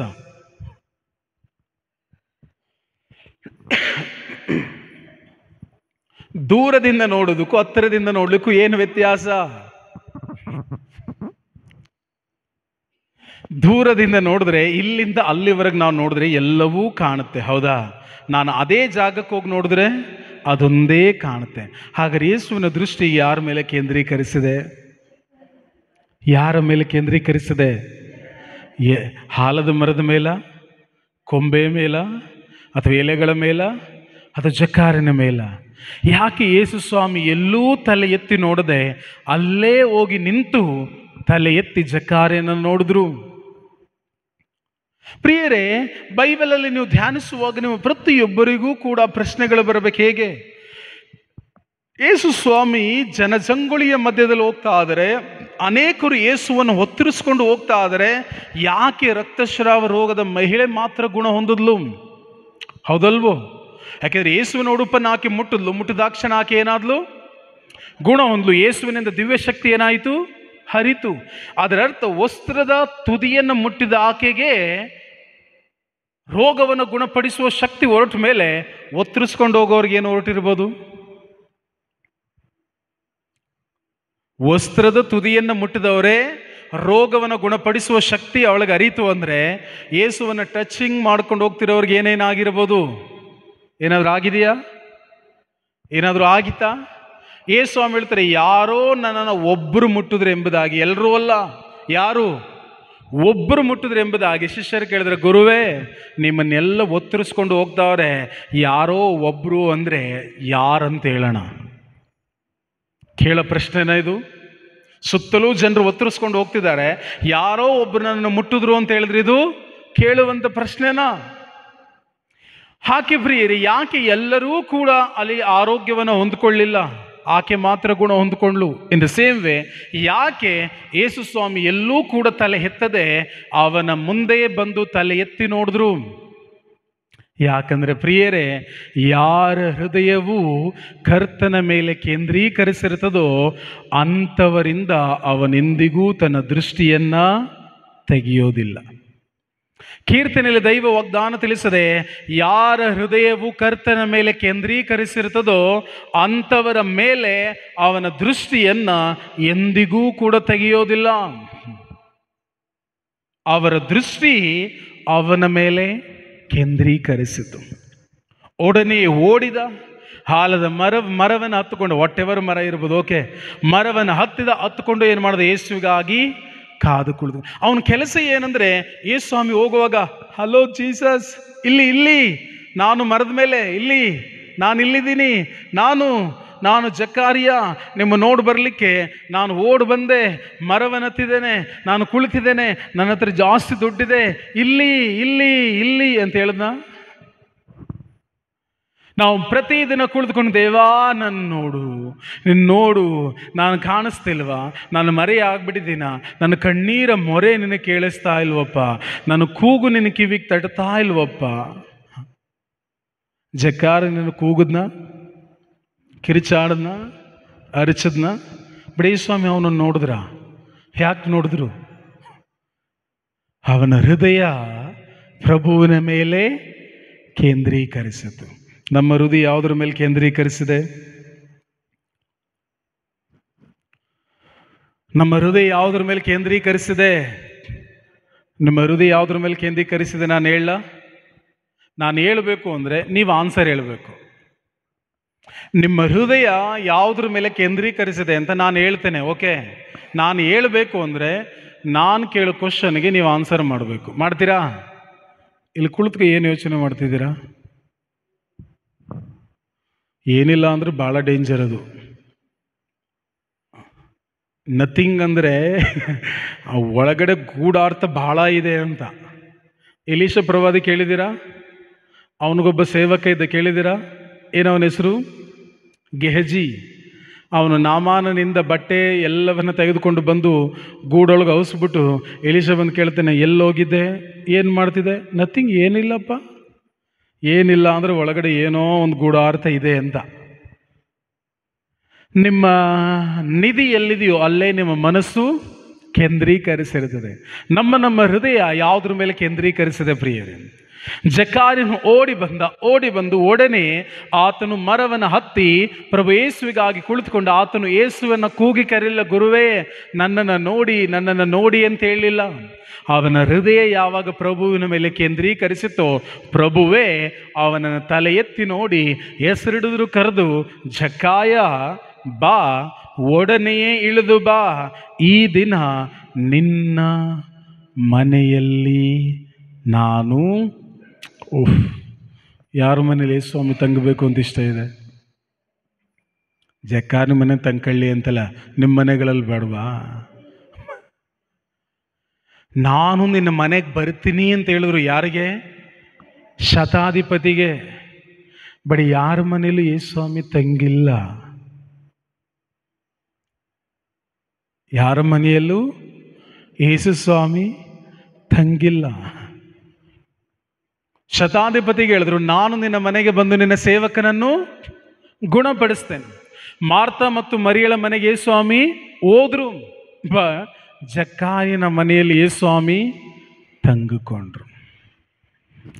ನಿಮ್ಮ ಮನೇಲಿ ಯೇಸು ಸ್ವಾಮಿ ತಂಗಬೇಕಾ ಬೇಡವೋ? ಯಾವ ಮನೆಯಲ್ಲಿ? ಯಾವ ಮನೆಯಲ್ಲಿ? ನನ್ನ ಹೃದಯ ಎಂಬ ಮನೆಯಲ್ಲಿ ಆತನು ತಂಗಬೇಕಂದ್ರೆ ನನ್ನ ಹೃದಯ ಏನಾಗಿರಬೇಕು? ಖಾಲಿಯಾಗಿರಬೇಕು. ಬಟ್ ನಾನು ಇಲ್ಲ ಸಲ್ಲದ ಬೇಡದನ್ನೆಲ್ಲ ತುಂಬಿಕೊಂಡಿದ್ರೆ, ಯೇಸುವನ್ನು ಹೊರಗೆ ನಿಲ್ಲಿಸಿ ನಾನು ಇಲ್ಲ ಸಲ್ಲದನ್ನು ತುಂಬಿಕೊಂಡಿರುವಾಗ ಆತನ ಒಳಗೆ ಬರಲಿಕ್ಕೆ ಸಾಧ್ಯ ಇದೆಯಾ? ಪ್ರಭು ಯೇಸು ಕ್ರಿಸ್ತರು ಅದಕ್ಕಾಗಿ ಹೇಳಿದರೆ, ಜಕ್ಕಾಯ ಒಡನೆ ಇಳಿದು ಬಾ, ಈ ದಿನ ನಿನ್ನ ಮನೆಯಲ್ಲಿ ನಾನು ತಂಗಬೇಕು ಎಂದರು. ನೆಕ್ಸ್ಟ್ 6, ಜಕ್ಕಾಯನು ತಕ್ಷಣವೇ, ಗುರುವೇ ಒಂದು 5 ನಿಮಿಷ ವೆಯ್ಟ್ ಮಾಡಿ, ಮನೆ ಗುಡಿಸಿದೆಯೋ ಇಲ್ವೋ ನಾನು ನೋಡ್ಬಿಡ್ತೀನಿ, ಮನೆಯಲ್ಲಿ ಹೇಗಿದೆಯೋ ನೋಡ್ಬಿಡ್ತೀನಿ, ಒರೆಸಿ ಮಾಪೆಲ್ಲ ಮಾಡಿಬಿಟ್ಟು ಕ್ಲೀನ್ ಹಾಕಿ ಡೆಟಾಲ್ ಗಿಟಲ್ ಹಾಕಿ ಎಲ್ಲ ವಾಶ್ರೂಮ್ ಎಲ್ಲ ತೊಳೆದು ಪೆನಾಲ್ ಗಿನೆಲ್ಲ ಹಾಕಿ ನೀಟಾಗಿ ಗಮ್ಮನಿಸಿ ಒಡಾನಿಲೆಲ್ಲ ಹಾಕಿ ಓಮ್ ಸ್ಪ್ರೇ ಎಲ್ಲ ಮಾಡಿ ಆಮೇಲೆ ನಾನು ನಿಮ್ಮನ್ನು ಕರಿತೀನಿ. ಒಂದು 10-15 ನಿಮಿಷ ಹೇಳ್ದ.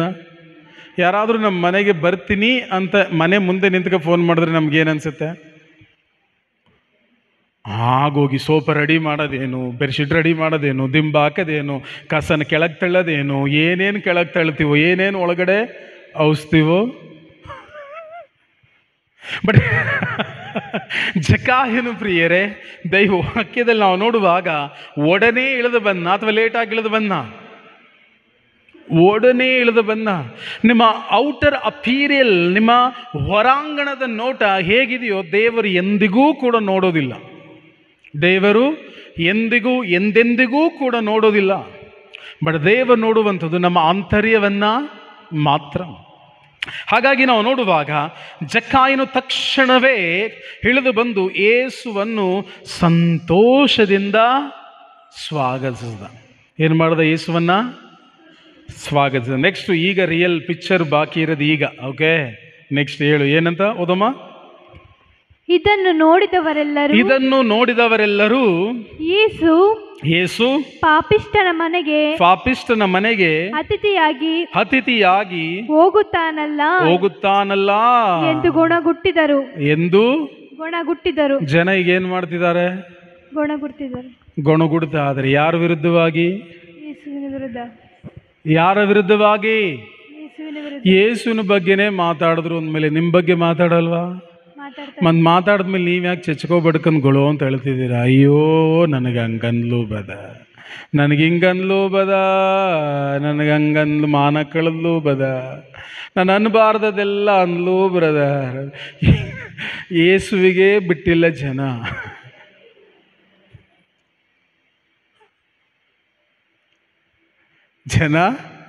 ಯೇಸುವನ್ನೇ ಬಿಟ್ಟಿಲ್ಲ ಅಂದಮೇಲೆ ನಿಮ್ಮನ್ನ ಬಿಡ್ತಾರಾ? ಮತ್ತೆ ಜನರು ಏನಾದರೂ ನಮ್ಮ ವಿರುದ್ಧವಾಗಿ ಆ ರೀತಿ ಅಪಪ್ರಚಾರಗಳು ಮಾಡಿದಾಗ ನಾವೇನು ಮಾಡಬೇಕು? ಕೂತ್ಕೊಂಡು ಗೊಳೋ ಅಂತ ಹೇಳಬೇಕಾ? ಅಥವಾ ಏನು ಮಾಡಬೇಕು? ಏನು ಮಾಡಬೇಕು ಅಂತಲೇ ಹೇಳ್ತಿಲ್ಲ. ಮನೆ ಮುಂದೆ ಹೋಗಿ ಜಗಳ ಆಡಬೇಕಾ? ಅಟ್ಲೀಸ್ಟ್ ಅದನ್ನಾದರೂ ಹೇಳಿ. ಏನು ಮಾಡಬೇಕಾಗಾದ್ರೆ? ಕೂತ್ಕೊಳ್ಳಬೇಕಾ ಅಥವಾ ಮನೆ ಮುಂದೆ ಹೋಗಿ ಜಗಳ ಆಡಬೇಕಾ? ಬೈಬಲ್ ಸ್ಪಷ್ಟ ವಾಗ್ದಾನ ತಿಳಿಸದೆ ನಿಮ್ಮ ನಿಂದಿಸುವವರಿಗಾಗಿ ಪ್ರಾರ್ಥಿಸಿರಷ್ಟೆ. ಯಾರು ನಿಮ್ಮನ್ನು ನಿಂದಿಸ್ತಾರೋ ಅವ್ರಿಗೆ ಏನು ಮಾಡ್ಬೇಕಂತೆ? ಪ್ರಾರ್ಥಿಸ್ಬೇಕಾ ಅಥವಾ ಶಾಪ ಹಾಕ್ಬೇಕಾ? ಬಟ್ ನಾವು ಯಾವ್ದು ಮಾಡ್ತೇವೆ? ಶಾಪ ಹಾಕ್ತೇವೆ. ಹಾಕಿದ್ಮೇಲೆ ಏನಾಗ್ತದೆ? ಬೀಜ ಹಾಕಿದ್ಮೇಲೆ ಏನಾಗ್ತದೆ? ಫಲ ಬರ್ತದೆ. ಫಲ ಯಾರಿಗೆ ಬರ್ತದೆ? ನಮಗೆ ಬರ್ತದ, ಅವ್ರಿಗೆ ಬರ್ತದ? ಆಗ ನೀವು ಹಾಕಿದ ಶಾಪ ಎಲ್ಲಿಗೆ ಬರ್ತದೆ? ಅಷ್ಟೇ. ನೀವು ಹಾಕಿದ ಶಾಪ ಎಲ್ಲೂ ಹೋಗಲ್ಲ. ಎಲ್ಲಿ ಬರ್ತದೆ? ನಿಮ್ಮನೆ ಬಾಗಿಲಿಗೆ ಪುನಃ ಬರ್ತದೆ. ಯಾಕೆ? ಇನ್ನೊಬ್ಬರ ಜೀವನದಲ್ಲಿ ನೀವೇನು ಆಗ್ತಿರೋ ಅದು ತುಂಬಿ ತುಳುಕಿ ಅದುಮಿ ಜಡಿದು ಅಳ್ಳಾಡಿಸಿ ನಿಮ್ಮ ಮರಲಿಗೆ ಸುರಿಯಲಾಗ್ತದೆ. ನಿಮ್ಗೆ ಅನ್ನಿಸ್ತದೆ ಆಗ, ಇದು ಏನು ನೋಡ್ತಾನೇ ಇದ್ದೀವಿ, ಮಾಡೋದು ನಾವು ಮಾಡಿದ್ರು ಇವ್ರೇನು ದಿನ ದಿನ ಬೆಳಿತಾನೇ ಅವರಲ್ಲ, ಥೂ ಎಂಥ ದೇವರಪ್ಪ. ಕಾರಣ ಯಾಕಂದರೆ ಪ್ರಿಯರೇ, ಅನ್ಲೆಸ್ ಆಗಿ ನೀವು ಇನ್ನೊಬ್ಬರ ವಿರುದ್ಧವಾಗಿ ಏನು ಬೀಜ ಬಿತ್ತನೆ ಮಾಡ್ತಿರೋ ಅದೆಲ್ಲವೂ ನನ್ನ ಜೀವನದಲ್ಲಿ ಒಟ್ಟುಗೂಡಿಸಿ ಬರುತ್ತದೆ. ಬ್ಯಾಂಕಲ್ಲಿ ಹಣ ಇಟ್ಟರೆ ಇಂಟ್ರೆಸ್ಟ್ ಬರ್ತದೋ ಬರೋದಿಲ್ಲೋ? ಬರ್ತದೋ ಬರೋದಿಲ್ಲೋ? ಬರುತ್ತಾ ಬರಲ್ವೋ? ಹಾಗೆ ನೀವು ಇನ್ನೊಬ್ರಿಗೆ ಮಾಡಿದ್ಮೇಲೆ ಏನು ಮಾಡ್ತಿರೋದು, ಇಂಟ್ರೆಸ್ಟ್ ಸೇರಿ ಬರುತ್ತೆ. ಅಸಲಂತೂ ಬರೋದು, ಅಸಲಷ್ಟೇ ಬರಲ್ಲ, ಇಂಟ್ರೆಸ್ಟು ಸೇರಿ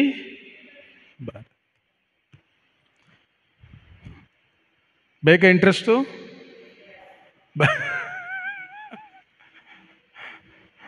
ಹಾಗೆ ನೆಕ್ಸ್ಟ್ ಅಲ್ಲಿ ಹೇಳ್ತದೆ, ಇದನ್ನು ನೋಡಿದವರೆಲ್ಲ ಏಸು ಪಾಪಿಷ್ಠನ ಮನೆಗೆ ಅತಿಥಿಯಾಗಿ ಹೋಗುತ್ತಾನಲ್ಲ ಅಂತ ಏನು ಮಾಡಿದ್ರು? ಗುಣಗಳು.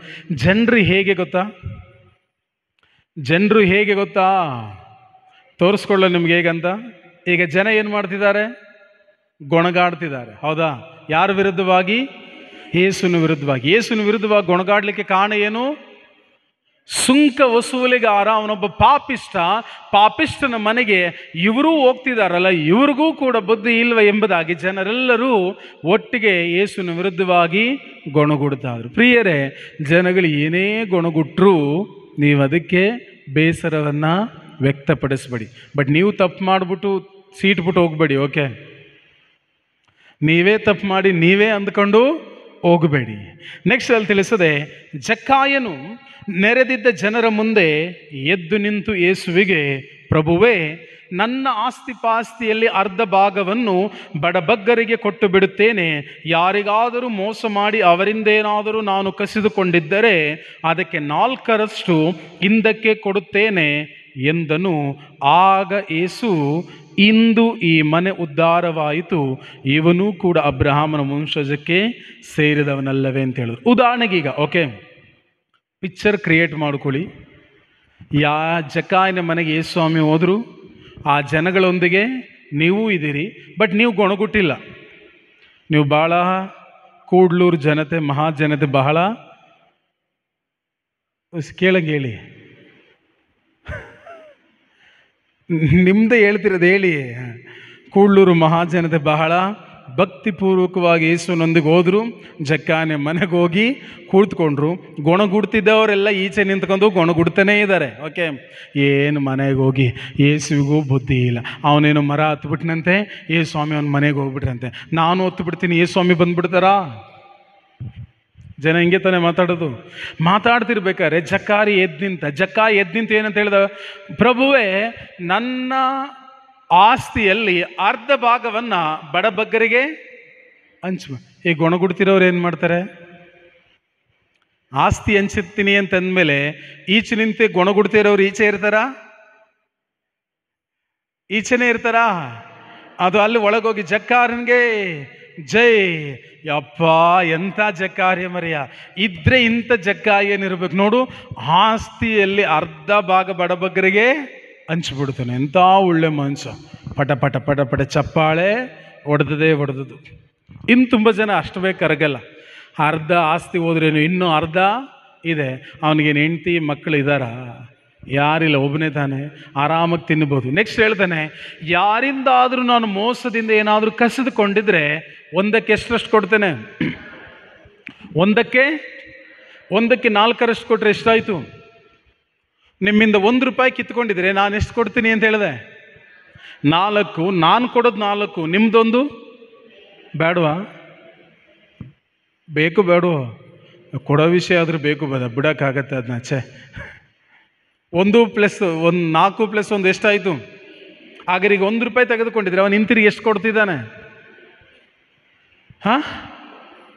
4ರಷ್ಟು ಕೊಟ್ಟ. ಹೌದಲ್ಲೋ? 4ರಷ್ಟು ಕೊಟ್ಟ ಮೇಲೆ ನಿಮ್ಮದನ್ನ ಬಿಟ್ಟು ಕೊಡೋಕ್ಕಾಗತ್ತ ಅವನು?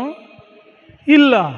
ಈಗ ಇಂಟ್ರೆಸ್ಟ್ ಅಮೌಂಟ್ ಇಡ್ತೀರಾ ಅಕೌಂಟಲ್ಲಿ, ಓಕೆ, ಬರೀ ನೀವು ತೆಗೆದುಕೊಂಡ್ರೆ ಫುಲ್ ತೆಗೆದುಕೊಂಡಾಗ ಬರೀ ಇಂಟ್ರೆಸ್ಟ್ ಅಮೌಂಟೇ ಕೊಡ್ತಾರೆ, ನಿಮ್ಮದು ಇಟ್ಟಿದ್ದ ಅಮೌಂಟು ಸೇರಿಸ್ಕೊಡ್ತಾರ? ಫುಲ್ ತೆಗೆದುಕೋಬೇಕಾದ್ರೆ ಇಟ್ಟೇ ಇಲ್ವ ನೀವು? ಒಂದಷ್ಟು ಇಡೀ ಮುಂದೆ ಇರಲಿ. ಹೌದಾ? ಇನ್ ಸೇಮ್ ಜಕ್ಕಾಯನು ಕೂಡ ಪ್ರಿಯರೇ ಆ ರೀತಿ ಕೊಡುವಾಗ ಇನ್ನು ಅರ್ಧದಷ್ಟು ಆಸ್ತಿಯನ್ನು ಏನು ಮಾಡ್ದ? ಬಡಬಗ್ಗರಿಗೆ ಹಂಚದ. ಇನ್ನರ್ಧ ಯಾರಿಂದ ಏನಾದರೂ ಮೋಸವಾಗಿ ಕಸಿದುಕೊಂಡಿದ್ರೆ ಅವನಿಗೇನು ಮಾಡ್ದ? 1/4 ಈಗ ಕೊಟ್ಟು ಬಿಟ್ಟ. ಈಗ ಪ್ರಶ್ನೆ, ಹಾಗಾದರೆ ಅರ್ಧವನ್ನು ಬಡಬಗ್ಗರಿಗೆ ಹಂಚದ, ಇನ್ನು ಉಳಿದ ಅರ್ಧದಲ್ಲಿ ಅವನು ಮೋಸದಿಂದ ತೆಗೆದುಕೊಂಡಿಲ್ವಾ? 100% ಅವನು ಮೋಸದಲ್ಲಿ ತೆಗೆದುಕೊಂಡಿದ್ದಾನೆ. ಯಾಕಂದರೆ ಅವನು ಮಾಡೋ ಕೆಲಸನೇ ಮೋಸದ ಕೆಲಸ, ಸುಂಕದ ಕೆಲಸ. ಹೆಚ್ಚಾಗಿ ಕಸಿದುಕೊಂಡಿರ್ತಾನೆ, ಇಲ್ಲದವರಿಂದ ಕಸಿದುಕೊಂಡಿರ್ತಾನೆ. ಅದಕ್ಕಾಗಿ ಹೇಳ್ತಾನೆ ಇನ್ನು ಅರ್ಧ ಆಸ್ತಿಯನ್ನು ಬಡಬಗ್ಗರಿಗೆ ಕೊಟ್ಬಿಟ್ಟ. ಆಗ ನನ್ನ ಪ್ರಶ್ನೆ, ಇಷ್ಟು ವರ್ಷ ದುಡ್ದಿದ್ದೆಲ್ಲವನ್ನು ಈಗ ಹಂಚಿಬಿಟ್ರೆ ಅವನಿಗೇನು ಉಳೀತು? ಅರ್ಧ ಬಡಬಗ್ಗರಿಗೆ ಕೊಟ್ಟ, ಹೌದಾ? ಇನ್ನರ್ಧವನ್ನು ಯಾರಿಗೆ ಮೋಸ ಮಾಡಿದನೋ ಅವ್ರಿಗೆ 4 ಕೊಟ್ಟ, ಅದು ಖಾಲಿ ಆಗ್ತದೆ, ಹೌದಲ್ಲೋ? ಹಾಗಾದ್ರೆ ಜಕ್ಕಾಯನಿಗೇನು ಉಳೀತು?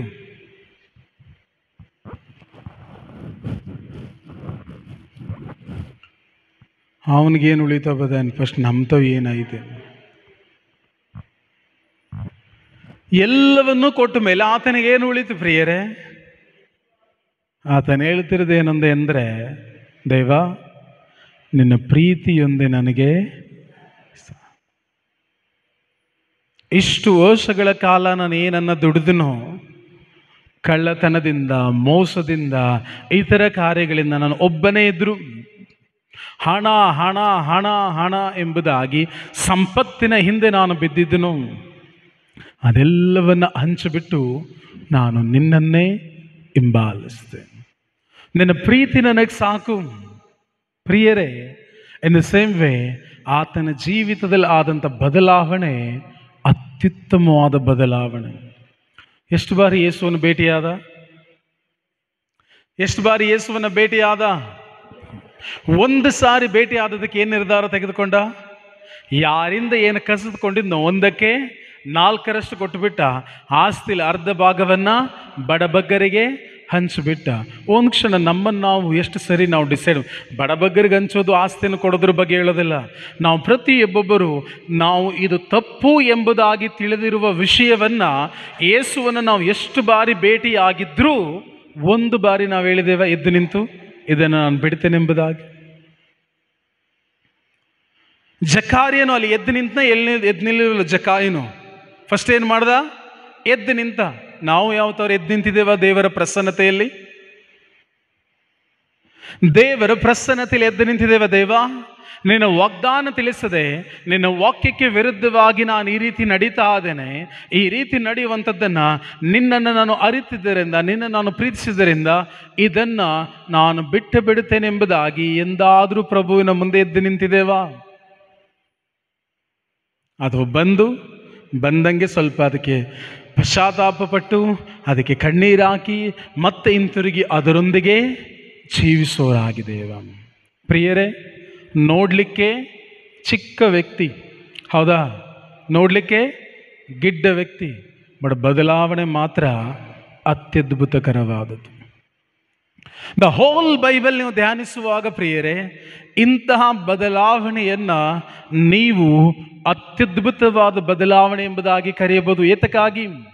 ಯಾವಾಗ ಯೇಸುವಿನ ಸ್ಪರ್ಶವನ್ನು ಆತನು ಅನುಭವಿಸಿದ ಅದೇ ಕ್ಷಣ ತನ್ನದೆಲ್ಲವನ್ನ ತೊರೆದು ಆತನು ಪ್ರಭುವಿನೊಂದಿಗೆ ಜೀವಿಸಿದ. ಜೀವಮಾನ ಕಾಲವೆಲ್ಲ ಒಂದು ವ್ಯಕ್ತಿ ದುಡಿದ ಸಂಪತ್ತನ್ನು ಕೊಡುವಂಥದ್ದು ಅಷ್ಟು ಈಸಿ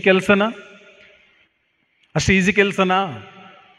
ಅದೇ ಯೇಸುವಿನ ಬಳಿ ಇನ್ನೊಬ್ಬ ಧನಿಕ ಯುವಕ ಬರ್ತಾನೆ. ಧನಿಕ ಯುವಕ ಬಂದು ಕೇಳ್ತಾನೆ, ಗುರುವೇ, ನಾನು ಜೀವೋದ್ಧಾರವನ್ನು ಹೊಂದಬೇಕಾದ್ರೆ ನಾನು ಏನು ಮಾಡಬೇಕು? ಯೇಸುಸ್ವಾಮಿ ಹೇಳ್ತಾರೆ, 10 ಆಜ್ಞೆಗಳನ್ನು ಕೈಗೊಂಡು ನಡೆ. ಆತನು ಹೇಳ್ತಾನೆ, ನಾನು ಚಿಕ್ಕಂದಿನಿಂದಲೇ 10 ಆಜ್ಞೆಗಳನ್ನು ಕೈಗೊಂಡು ನಡೀತಾ ಇದ್ದೇನೆ. ನಡೀತಾ ಇದ್ಮೇಲೆ ಯೇಸುಸ್ವಾಮಿ ಹೇಳ್ತಾರೆ, ನಿನ್ನ ಆಸ್ತಿಯನ್ನು ಮಾರಿ ಬಡಬಗ್ಗರಿಗೆ ಹಂಚಿಬಿಡು. ಬೈಬಲ್ ಹೇಳ್ತದೆ ಪ್ರಿಯರೇ, ಖಿನ್ನ ಮನಸ್ಕನಾಗಿ ಅಲ್ಲಿಂದ ಹೊರಟು ಹೋಗ್ತಾನೆ. ಆಗ ಯೇಸುಸ್ವಾಮಿ ಹೇಳುವಂಥದ್ದು, ಸೂಜಿ ಕಣ್ಣಿನಲ್ಲಿ ಒಂಟೆಯು ನುಸುಳಬಹುದು, ಬಟ್ ಆದರೆ ಶ್ರೀಮಂತರು ಸ್ವರ್ಗ ಸಾಮ್ರಾಜ್ಯವನ್ನು ಸೇರುವಂಥದ್ದು ಬಹಳ ಕಷ್ಟ. ಯಾಕೆ ಶ್ರೀಮಂತರನ್ನು ಕಂಡ್ರೆ ಹಾಗಾದ್ರೆ ದೇವರು ದ್ವೇಷಿಸ್ತಾರ? ಶ್ರೀಮಂತರನ್ನ ಕಂಡ್ರೆ ದೇವರು ದ್ವೇಷಿಸ್ತಾರ?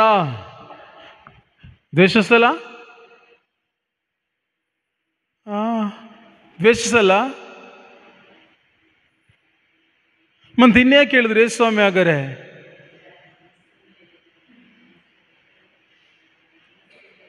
ಶ್ರೀಮಂತರಿಂದ ಸ್ವಾಮಿ ದ್ವೇಷಿಸೋದಿಲ್ವಾ? ದೇವರು ಎಂದಿಗೂ ಶ್ರೀಮಂತರನ್ನ ದ್ವೇಷಿಸಲ್ಲ. ಯಾಕೆಂದರೆ ಅವರು ಬಡ ದೇವರಲ್ಲ, ಅವರೇ ಮಹದೈಶ್ವರ್ಯದಿಂದ ತುಂಬಿರುವಂಥ ದೇವರು. ಬಟ್ ಯಾರು ಶ್ರೀಮಂತಿಕೆಯನ್ನ ಪ್ರೀತಿಸ್ತಾರೋ ಅಂಥವರನ್ನು ದ್ವೇಷಿಸ್ತಾರಷ್ಟೆ. ಶ್ರೀಮಂತರನ್ನ ದೇವರು ದ್ವೇಷಿಸೋದಿಲ್ಲ. ಶ್ರೀಮಂತಿಕೆಯನ್ನೇ ನನ್ನ ಜೀವನದ ಮೂಲ ಎಂಬುದಾಗಿ ಯಾರು ಅಂದುಕೊಂಡು ಜೀವಿಸ್ತಾರೋ ಅಂಥವರನ್ನು ದ್ವೇಷಿಸ್ತಾರಷ್ಟೆ. ಹಾಗಾಗಿ ನಾವು ನೋಡುವಾಗ ಆ ಯುವಕ ಖಿನ್ನ ಮನಸ್ಕನಾಗಿ ಹೊರಟೋಗ್ಬಿಟ್ಟ. ಯಾಕೆ? ತನ್ನ ಎಲ್ಲ ಸಂಪತ್ತನ್ನು ಕೊಟ್ಟು ಬಿಡಬೇಕಲ್ಲ ಎಂಬುದಾಗಿ. ಬಟ್ ಜಕ್ಕಾಯನೇನಾದರೂ ಪ್ರಿಯರೇ ಆ ರೀತಿ ಅಟ್ಲೀಸ್ಟ್ ಯೇಸು ಸ್ವಾಮಿ ಏನಾದರೂ ಕೊಡು ಅಂತ ಹೇಳಿದ್ರ? ಅರ್ಧ ಕೊಡು ಅಂತ ಹೇಳಿದ್ರ? ಕಾಲ್ಭಾಗ ಕೊಡು ಅಂತ ಹೇಳಿದ್ರ?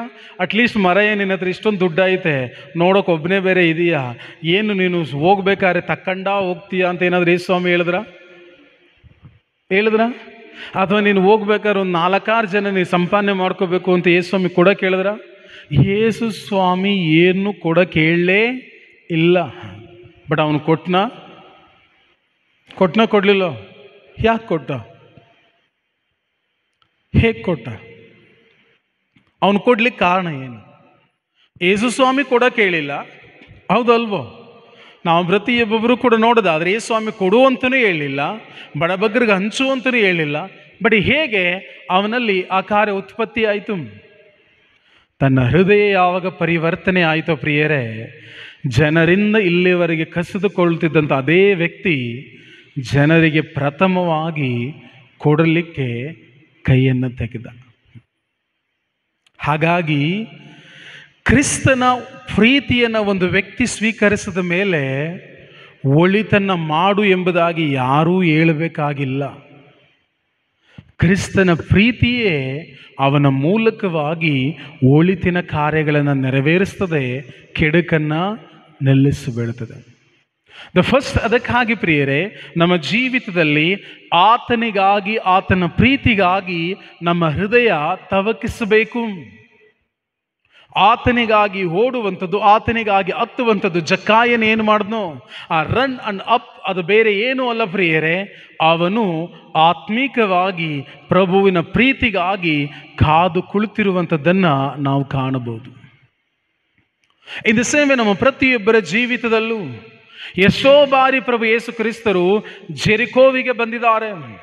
ಬಟ್ ಎಷ್ಟು ಜನರು ಬದಲಾವಣೆ ಆದರೂ ಗೊತ್ತಿಲ್ಲ.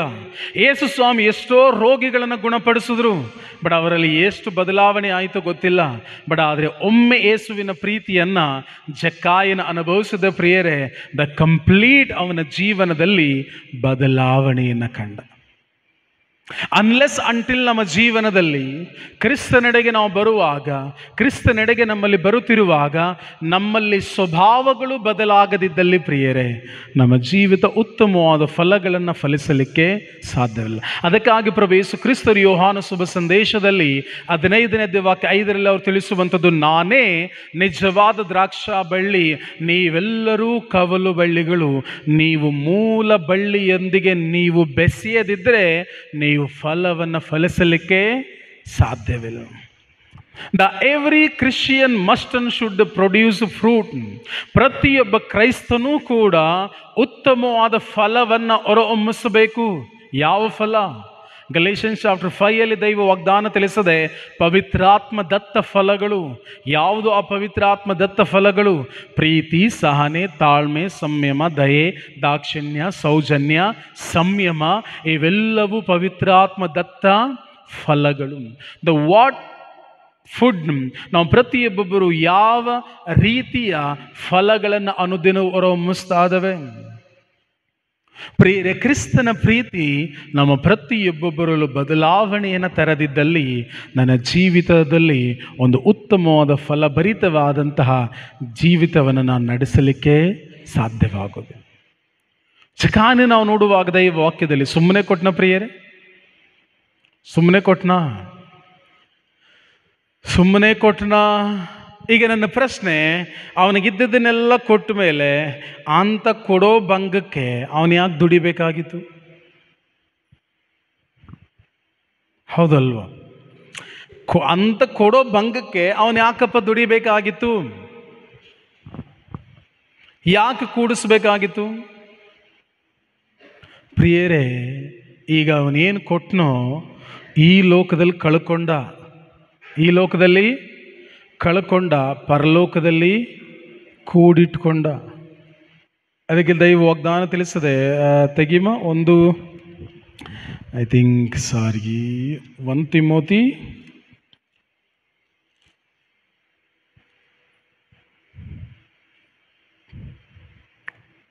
6ನೇ ಅಧ್ಯಾಯ ವಾಕ್ಯ 17. ಬೇಗ 17ರಿಂದ 17, 18, 19 ಮೂರನ್ನು ಓದೋಣ. ಓಕೆ. 1 ತಿಮೋತಿ 6ನೇ ಅಧ್ಯಾಯ ವಾಕ್ಯ 17. ಈ ಲೋಕದ ಐಶ್ವರ್ಯವಂತರು ಅಹಂಕಾರಿಗಳಾಗಬಾರದೆಂದು ಎಚ್ಚರಿಸು. ಓಕೆ, ಐಶ್ವರ್ಯವಂತರು ಏನಾಗಿರಬಾರದಂತೆ? ಐಶ್ವರ್ಯವಂತರಾಗಬೇಡಿ ಅಂತ ಎಚ್ಚರಿಸ್ತಾ ಇಲ್ಲ. ಐಶ್ವರ್ಯವಂತರಾಗಬೇಕು. ನೀವು ಇನ್ನೊಬ್ಬರಿಗೆ ಕೊಡಬೇಕು. ನೀವು ಧಾರಾಳವಾಗಿ ಇನ್ನೊಬ್ಬರಿಗೆ ಕೊಡುವಂಥ ವ್ಯಕ್ತಿಗಳಾಗಿರಬೇಕು. ಅದನ್ನು ದೇವರು ಬಯಸ್ತಾರೆ. ಅಹಂಕಾರಿಗಳಾಗಿರಬಾರದು.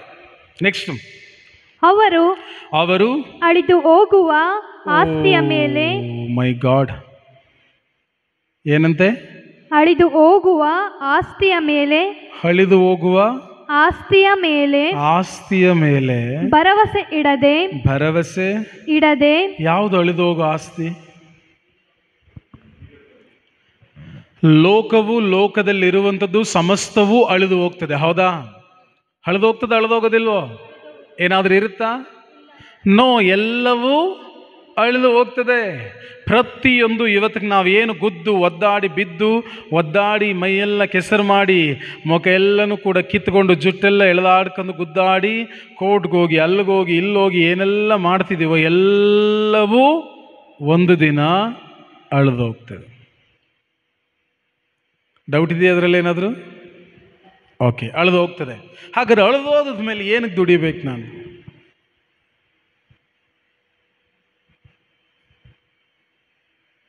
ಅಳದೋಗೋದಿಲ್ವೋ? ಹಳದು ಹೋದ್ಮೇಲೆ ಏನಕ್ಕೆ ದುಡಿಬೇಕು ನಾನು? ಪ್ರಶ್ನೆನೇ ಇಲ್ವ ನಿಮ್ಮ ಹತ್ರ? ನೆಕ್ಸ್ಟ್ ಓದಿ. ಆಯಿತು, ಮುಂದೆ ಓದೋಣ. ನಮ್ಮ ಸಂತೋಷಕ್ಕಾಗಿ ಸಮಸ್ತವನ್ನು ಧಾರಾಳವಾಗಿ ದಯಪಾಲಿಸುವ ದೇವರಲ್ಲೇ ಭರವಸೆ ಇಡುವಂತೆ ಅವರಿಗೆ ಆಜ್ಞಾಪಿಸು. Okay, next 18. ಅವರು ಸದ್ಗುಣಶೀಲರಾಗಬೇಕು. ಸತ್ಕಾರ್ಯಗಳನ್ನು ಮಾಡುವುದರಲ್ಲಿ ಶ್ರೀಮಂತರಾಗಿರಬೇಕು. ಯಾರು ಶ್ರೀಮಂತರ ಅಂದ್ರೆ? ಕೂಡಿಸ್ಕೊಳ್ಳೋನು ಶ್ರೀಮಂತ ಅಲ್ಲ. ದೈವ ವಾಕ್ಯದಲ್ಲಿ ನೋಡುವಾಗ ಸತ್ಕಾರ್ಯಗಳನ್ನು ಮಾಡುವುದರಲ್ಲಿ ಶ್ರೀಮಂತನಾಗಿರಬೇಕು. ನಾನು ಶ್ರೀಮಂತ ಅಂತ ನನ್ನ ಬಟ್ಟೆ, ನನ್ನ ಉಡುಪು, ನನ್ನ ಕಾರು, ನನ್ನ ಮನೆ, ನನ್ನ ಹೊಲಗದ್ದೆಗಳು ಇತ್ಯಾದಿಗಳು ತೋರಿಸಬಾರದು. ನಾನು ಶ್ರೀಮಂತನೆಂಬುದಾಗಿ ಇನ್ನೊಬ್ಬರಿಗೆ ನಾನು ಮಾಡುವ ಸತ್ಕಾರ್ಯಗಳು ತೋರಿಸಬೇಕು. ನೆಕ್ಸ್ಟು, ದಾನಶೀಲರು, ಇತರರೊಂದಿಗೆ ಪಾಲು ಹಂಚಿಕೊಳ್ಳುವವರು, ಪರೋಪಕಾರಿಗಳು ಆಗಿರಬೇಕು. ಏನಾಗಿರ್ಬೇಕಂತೆ? ಪರೋಪಕಾರಿಗಳಾಗಿರಬೇಕು. ನೆಕ್ಸ್ಟ್ 19, ಹೀಗೆ ಅವರು ತಮ್ಮ ಭವಿಷ್ಯ ಜೀವನಕ್ಕೆ ಭದ್ರವಾದ ಬುನಾದಿಯಾಗಬಲ್ಲ ನಿಧಿಯನ್ನು ಕೂಡಿಸಿಕೊಳ್ಳಬೇಕೆಂದು ವಿಧಿಸು. ಯಾವುದದು ಭವಿಷ್ಯದ ಭದ್ರ ನಿಧಿ? ಭವಿಷ್ಯದ ಜೀವನಕ್ಕೆ ಭದ್ರವಾದ ಬುನಾದಿಯಾಗಬಲ್ಲ ನಿಧಿ ಯಾವುದು? What is your future? Last question. ಏನು ನಿಮ್ಮ ಫ್ಯೂಚರು? ಬದರ್ ಮಕ್ಕಳಾಗಿದ್ದವರು ವಯಸ್ಸಿಗೆ ಬಂದ್ವಿ, ವಯಸ್ಸಾಯಿತು, ಮದುವೆ ಆಯಿತು, ಮದುವೆ ಆಗಿ ಮಕ್ಕಳಾಯಿತು, ಮಕ್ಕಳಾದಮೇಲೆ ಮಕ್ಕಳಿಗೊಂದಷ್ಟು ಕೂಡಿಸ್ತಾ ಇದ್ವಿ. ಅವ್ರು ಕೂಡಿಸಿ ಅವ್ರ ವಯಸ್ಸಿಗೆ ಬಂದಮೇಲೆ ಅವ್ರಿಗೆ ಮದುವೆ ಮಾಡ್ತೀವಿ. ಅವ್ರಿಗೆ ಮದುವೆ ಮಾಡಿದ್ಮೇಲೆ ಅವ್ರಿಗೂ ಮಕ್ಕಳಾಗ್ತವೆ. ಆ ಮಕ್ಕಳು ಇರೋ ಅಷ್ಟು ದಿನ ಆಟ ಆಡಿಸ್ಕೊತೀವಿ. ಹಾಗೆ ಆಟ ಆಡಿಸ್ಕೊಂಡು ವಯಸ್ಸಾಗ್ತಿದ್ದಂಗೆ ಕೊನೆಗೆ ಹಾಸಿಗೆ ಮೇಲೆ ಮಲಗ್ತೇವೆ. ಹಾಸಿಗೆ ಮೇಲೆ ಮಲಗಿದ್ದು ಬಂದಿರೋ ಸೊಸೆ ನೋಡ್ತಾಳೋ, ಆಗಲೇ ಹೋಯ್ತು. ನೋಡ್ತಾಳೋ, ನೋಡಲ್ಲೋ, ನೋಡಿದ್ರೆ ಸರಿ, ನೋಡಲಿಲ್ಲ ಅಂದರೆ ಇನ್ನೇನು ಮಾಡಲಿ, ನಂದೆಲ್ಲ ಯಾರಿಗೆ ದುಡಿದು ನಾನು ಆಗ ಸಾಕಿ ಬೆಂದು ನೋಡಿದೆ, ಅದೇ ಚಿಂತೆಯಲ್ಲಿ ಕೊನೆಗಿರೋದು, ಕೊನೆಗೊಂದಿನ ಮರಣ ಹೊಂದೋದು. ಇದಿಷ್ಟೇ ಜೀವನ ಅಲ್ಲ. ನಮ್ಮ ಫ್ಯೂಚರ್ ಏನಂದರೆ, ಇಲ್ಲಿ ನಾವು ಬಂದಿದ್ದೇವೆ, ಈ ಲೋಕದಲ್ಲಿ ನಮ್ಮ ಕೆಲಸವನ್ನು ಮುಗಿಸ್ತೇವೆ, ಮತ್ತೆ ಮುಂದಿನ ಯುಗಕ್ಕೆ ಹೋಗ್ತೇವೆ. ಯಾವುದಾದ್ರು ಮುಂದಿನ ಯುಗ? ನಾವು ಈ ಲೋಕವನ್ನು ಬಿಟ್ಟ ನಂತರ ತಂದೆಯೊಂದಿಗೆ ಜೀವಿಸ್ತೇವೆ. ಅದು ಭವಿಷ್ಯದ ನಿಧಿ. ಯಾವುದದು ಭವಿಷ್ಯದ ನಿಧಿ? ಪ್ರಭು ಯೇಸು ಕ್ರಿಸ್ತರು ಅದಕ್ಕೆ ಹೇಳಿದರೆ, ಈ ಲೋಕದಲ್ಲಿ ಆಸ್ತಿ ಪಾಸ್ತಿಗಳನ್ನು ಕೂಡಿಟ್ಟುಕೊಳ್ಳಬೇಡಿ, ಯಾಕಂದರೆ ಅದೇನಾಗ್ತದೆ, ನುಸಿ ಹಿಡಿತದೆ, ಕಳ್ಳರು ಅದನ್ನು ಕದ್ದುಕೊಳ್ತಾರೆ, ಅದೆಲ್ಲವೂ ಕೂಡ ನುಸಿ ಹಿಡಿಯಲ್ಪಡ್ತದೆ. ಬಟ್ ನುಸಿ ಹಿಡಿಯದೇ ಇರುವಂಥ, ಕಳ್ಳರು ಕದಿಯದ ಆಸ್ತಿಯನ್ನು, ನಿಧಿಯನ್ನು ಕೂಡಿಡಿ. ಯಾವುದದು? ಪರಲೋಕದ ನಿಧಿ. ಯಾವುದು ಪರಲೋಕದ ನಿಧಿ? ನೀವು ಯಾವಾಗ ಇನ್ನೊಬ್ಬರಿಗೆ ನೀವಿಲ್ಲಿ ಒಳ್ಳೆಯದನ್ನು ಮಾಡ್ತೀರೋ, ಅಲ್ಲಿ ನಿಮ್ಮ ಪರವಾಗಿ ನಿಧಿ ಶೇಖರಣೆ ಆಗ್ತದೆ. ನೀವಿಲ್ಲಿ ಇನ್ನೊಬ್ಬರಿಗೆ ಉಪಕಾರ ಮಾಡಿದ್ರೆ ಅಲ್ಲಿ ನಿಧಿ ಶೇಖರಣೆ ಆಗ್ತದೆ. ನೀವಿಲ್ಲಿ ಒಬ್ಬರಿಗೆ ಒಳ್ಳೆಯದನ್ನು ಮಾಡಿದ್ರೆ ಅಲ್ಲಿ ನಿಧಿ ಶೇಖರಣೆ ಆಗ್ತದೆ. ಪ್ರಿಯರೇ, ನೀವಿಲ್ಲಿ ಏನು ಮಾಡ್ತೀರೋ ಅಲ್ಲಿ ನಿಮಗದು ಡೆಪಾಸಿಟ್ ಆಗ್ತದೆ. ಬಟ್ ನಾವು ಯಾವುದೋ ನಿಧಿಯನ್ನು ಹೆಚ್ಚು ಶೇಖರಿಸ್ತಾ ಇದ್ದೇವೆ? ಇಲ್ಲಿದ ಅಲ್ಲಿದ, ಇಲ್ಲಿದ ಅಲ್ಲಿದ. ಬಟ್ ಇಲ್ಲಿದು ಹೋದ್ರೂ ಹೋಗ್ಲಿ, ಬಟ್ ಅಲ್ಲಿದು ಕಳ್ಕೋಬೇಡಿ. ಯಾಕೆ? ಇಲ್ಲಿದು ಯಾವತ್ತಿದ್ರೂ ಹೋಗುತ್ತೆ, ಬಟ್ ಅಲ್ಲಿದು ಶಾಶ್ವತವಾದದ್ದು. ಸದಕ್ಕಾಗಿ ಜಕ್ಕಾಯಿಯ ಜೀವಿತದಲ್ಲಿ ಆದಂಥ ಬದಲಾವಣೆ ಏನಾಗಾದರೆ, ಪ್ರಿಯರೇ, ಯಾವಾಗ ಪ್ರಭುವಿನ ಪ್ರೀತಿಯನ್ನು ಅನುಭವಿಸಿದನೋ, ತನ್ನಲ್ಲಿ ಏನು ಇಟ್ಟುಕೊಂಡಿದ್ನೋ ಅದರ ಅರ್ಥ ಆ ಕೆಟ್ಟದ್ದೆಲ್ಲವನ್ನೂ ಕೂಡ, ಮೋಸದ ಕಾರ್ಯವನ್ನೆಲ್ಲ ಬಿಟ್ಟು ಬಡಬಗ್ಗರಿಗೆ ಹಂಚಿ ಪ್ರಭುವಿನ ಪ್ರೀತಿಯಲ್ಲಿ ಮುನ್ನಡೆದ. ಅದಾಗಿದೆ ಪ್ರಿಯರೇ ಒಂದು ಆತ್ಮೀಕ ಜೀವನದ ಒಂದು ನವ ಕಾರ್ಯ. ಬಾರ್ತಿಲೋಮೆಯನು ಶಾರೀರಿಕ ದೃಷ್ಟಿಯನ್ನು ಪಡೆದುಕೊಂಡ, ಜಕ್ಕಾಯನು ಪ್ರಿಯರೇ ಆತ್ಮೀಕ ದೃಷ್ಟಿಯನ್ನು ಪಡೆದುಕೊಂಡ. ಬಟ್ ಬಾರ್ತಿಲೋಮೆಯನ ಜೀವನದಲ್ಲಿ ಯಾವ ರೀತಿ ಸಮಸ್ಯೆಗಳು ಎದುರಾಗ್ತದೋ ಗೊತ್ತಿಲ್ಲ. ಬಟ್ ಜಕ್ಕಾಯನ ಜೀವಿತದಲ್ಲಿ ಆತ್ಮೀಕ ಕಣ್ಣುಗಳು ತೆರೆಯಲ್ಪಟ್ಟದ್ದರಿಂದ ಪ್ರಿಯರೇ ಅವನ ಜೀವನ ಇನ್ನು ಮುಂದೆ ಉತ್ತಮವಾದ ದೇವರೊಂದಿಗಿನ ಸತ್ಸಂಬಂಧದ ಜೀವಿತವಾಗಿರ್ತದೆ. ಇನ್ ದ ಸೇಮ್ ವೇ ಪ್ರಭುವಿನ ಬಳಿ ನಾವು ಬರುವಂಥದ್ದೇತಕ್ಕಾಗಿ? ಪ್ರಭುವಿನ ಬಳಿ ಬರುವಂಥದ್ದು ನಮ್ಮ ಅಗತ್ಯಗಳು ನೆರವೇರ್ಲಿಕ್ಕಾಗಿ. ಖಂಡಿತ ಅದು ಭಾಗ ಅಷ್ಟೇ. ಬಟ್ ನಮ್ಮ ಜೀವನದ ಮುಖ್ಯ ಉದ್ದೇಶ ಏನಂದರೆ, ದೇವ ನಿನ್ನಂತೆ ನಾನು ಆಗಬೇಕು. ಹಲ್ಲೆಲೂಯಾ. ನಿನ್ನಂತೆ ನಾನು ಆಗಬೇಕೆಂಬುದಾಗಿ. ಅದರರ್ಥ ನೀವು ಹೇಗೆ ಜೀವಿಸಿದ್ರೋ ಅದರಂತೆ ನಾನು ಕೂಡ ಜೀವಿಸಬೇಕು. ಜಕ್ಕಾಯನ ಪ್ರಿಯರೇ ಎದ್ದು ನಿಂತು ಆತನ ಹೇಳ್ತಾನೆ, ಗುರುವೇ ನನ್ನ ಆಸ್ತಿಯಲ್ಲಿ ಅರ್ಧ ಭಾಗವನ್ನು ಹಂಚಿಬಿಡ್ತೇನೆ. ನೀವು ಆಸ್ತಿಯನ್ನು ಹಂಚದೇ ಇದ್ರೂ ಪರವಾಗಿಲ್ಲ. ಓಕೆ, ಯಾಕೆ ಹೇಳಿ? ಅದನ್ನು ಹೇಳ್ಬಿಡ್ತೇನೆ. ನೀವು ಪ್ರತಿಯೊಬ್ಬೊಬ್ಬರು ಈ ಲೋಕದಲ್ಲಿ ಏನು ಕೊಡದೇ ಇದ್ರೂ ಪರವಾಗಿಲ್ಲ ಇತರರಿಗೆ, ಬಟ್ ಇನ್ನೊಬ್ಬರ ಜೀವಿತವನ್ನು ಹಾಳು ಮಾಡಬಾರ್ದು. ಇನ್ನೊಬ್ಬರ ಜೀವಿತಕ್ಕೆ ನೆಮ್ಮದಿಗೆ ಭಂಗವನ್ನು ತರಬಾರದು. ಇನ್ನೊಬ್ಬರ ಭವಿಷ್ಯಕ್ಕೆ ನಾವು ಎಂದಿಗೂ ಕೂಡ ತೊಡರಾಗಿರಬಾರದು. ಇನ್ನೊಬ್ಬರ ಜೀವಿತಕ್ಕೆ ನಾವು ಸಹಾಯವನ್ನು ಮಾಡೋರಾಗಿರಬೇಕು ಹೊರತು ಅಪಕಾರವನ್ನು ಮಾಡುವವರಾಗಿರಬಾರದು. ನಮ್ಮಲ್ಲಿ ಏನಿದೆಯೋ ಕೊಡಲಿಕ್ಕೆ ಬಿಡಲಿಕ್ಕೂ ಗೊತ್ತಿಲ್ಲ ಪ್ರಿಯರೇ, ಬಟ್ ಅಟ್ಲೀಸ್ಟ್ ಸಾಂತ್ವನದ ನುಡಿಗಳನ್ನು ನುಡಿಬೇಕು ಹೊರತು ಇನ್ನೊಬ್ಬರನ್ನ ಮಾತಿನಿಂದ ಎಂದಿಗೂ ನೋಯಿಸಬಾರದು. Praise the Lord. ಹಲ್ಲೆಲೂಯಾ.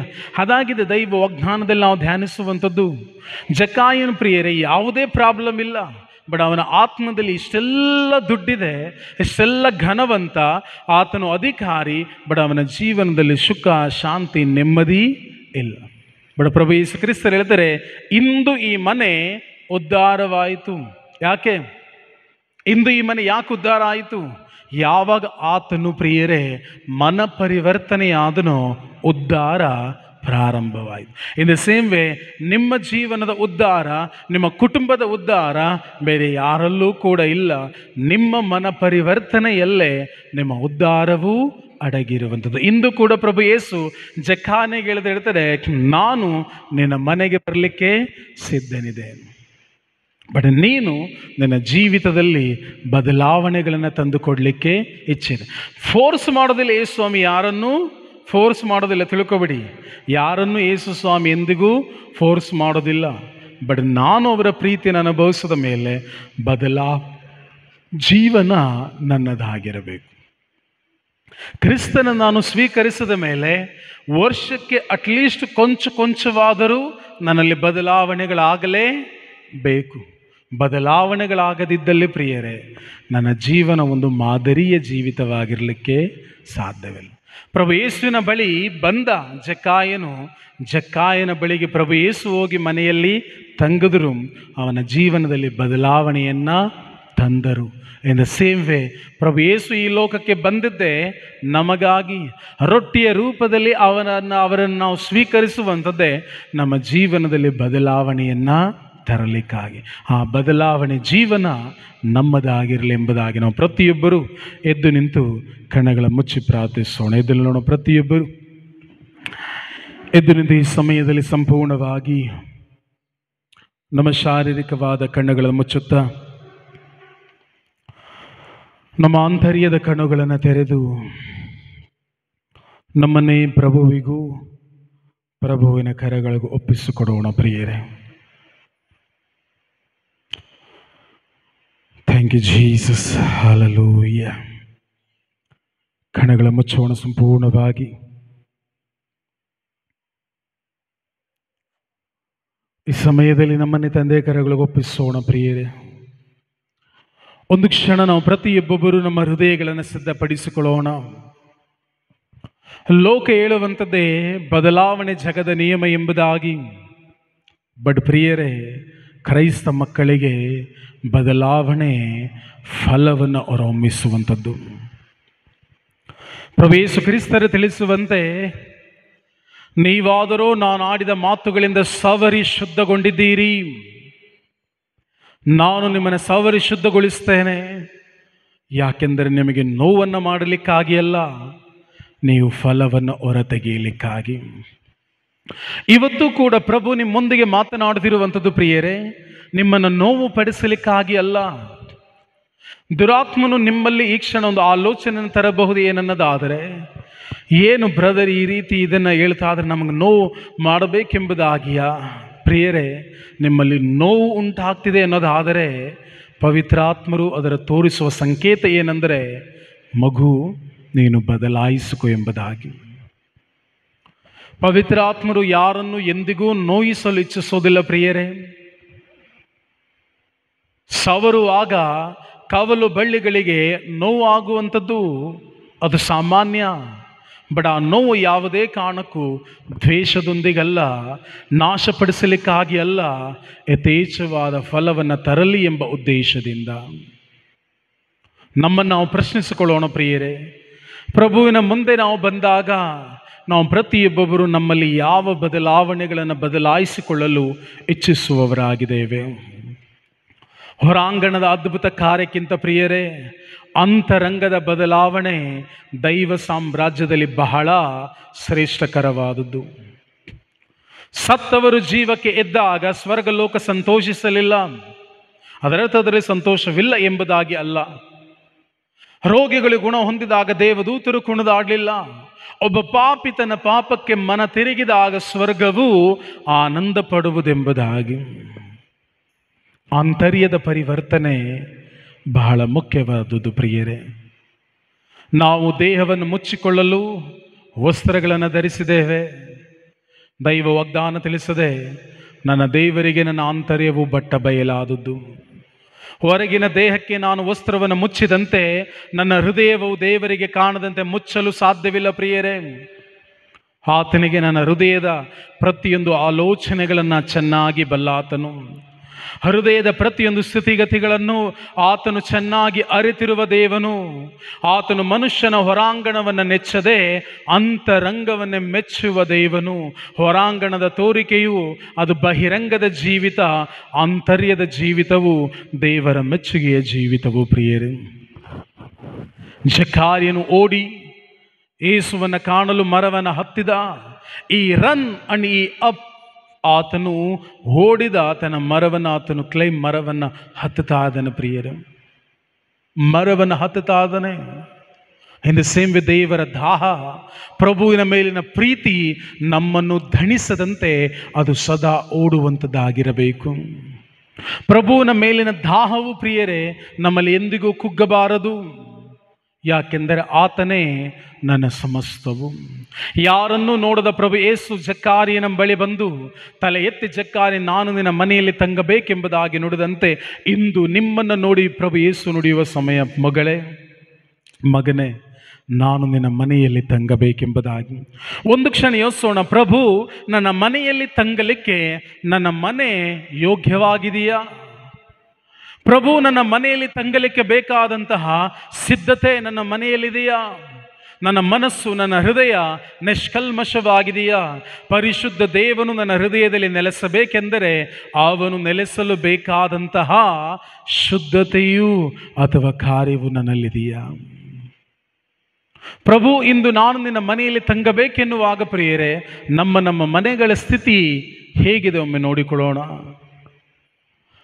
ಪ್ರಿಯರೇ, ನಮ್ಮ ಸ್ಥಿತಿಗತಿಗಳು ಹೇಗಿದ್ದರೂ ನಮ್ಮ ಆಂತರ್ಯದ ಸ್ಥಿತಿ ಚೆನ್ನಾಗಿರುವಾಗ ಆತನು ನೆಲೆಸಲು ಸಾಧ್ಯ.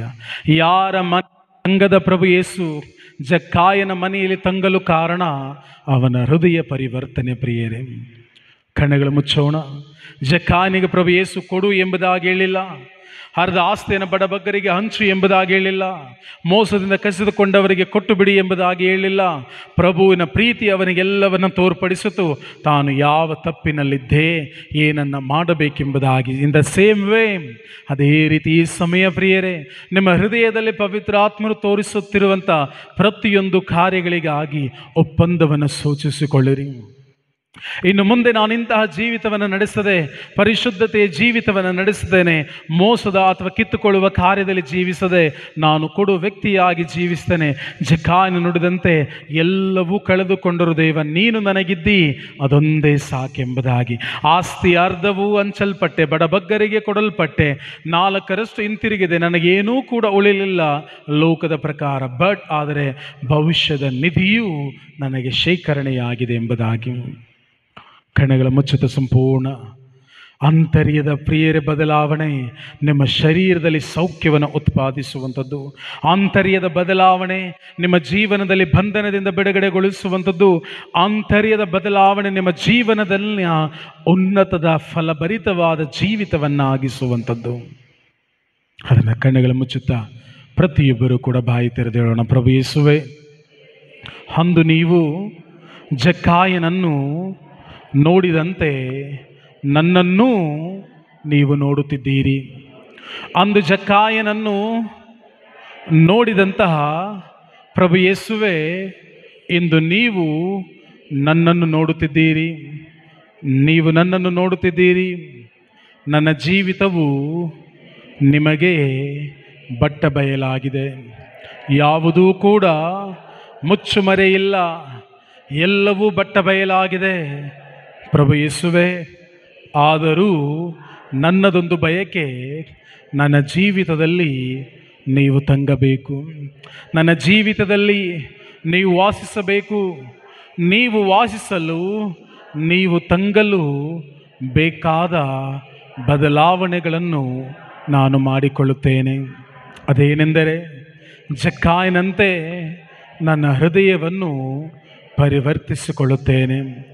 ಲೋಕದಿಂದ, ಲೋಕದ ಆಶಾಪಾಶಗಳಿಂದ ನಾನು ಬೆನ್ನಟ್ಟದೆ ನಾನು ನಿಮ್ಮ ಪ್ರೀತಿಯಲ್ಲಿ ನೆಲೆಸುತ್ತೇನೆ.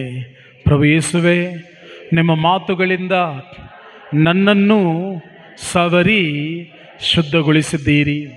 ಪ್ರಭು ಯೇಸುವೇ, ನನ್ನ ಮಾತುಗಳಿಂದ ನನ್ನನ್ನು ಸವರಿ ಶುದ್ಧಗೊಳಿಸಿದ್ದೀರಿ.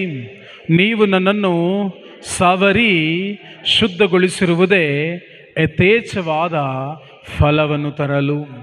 ಓ ಪ್ರಭು ಯೇಸುವೇ, ಯಥೇಚ್ಛವಾದ ಫಲವನ್ನು ತರಲು ನನ್ನನ್ನು ನೀವು ನೇಮಿಸಿದ್ದಕ್ಕಾಗಿ ನಿಮಗೆ ಸ್ತೋತ್ರ, ನಿಮಗೆ ಸ್ತೋತ್ರ.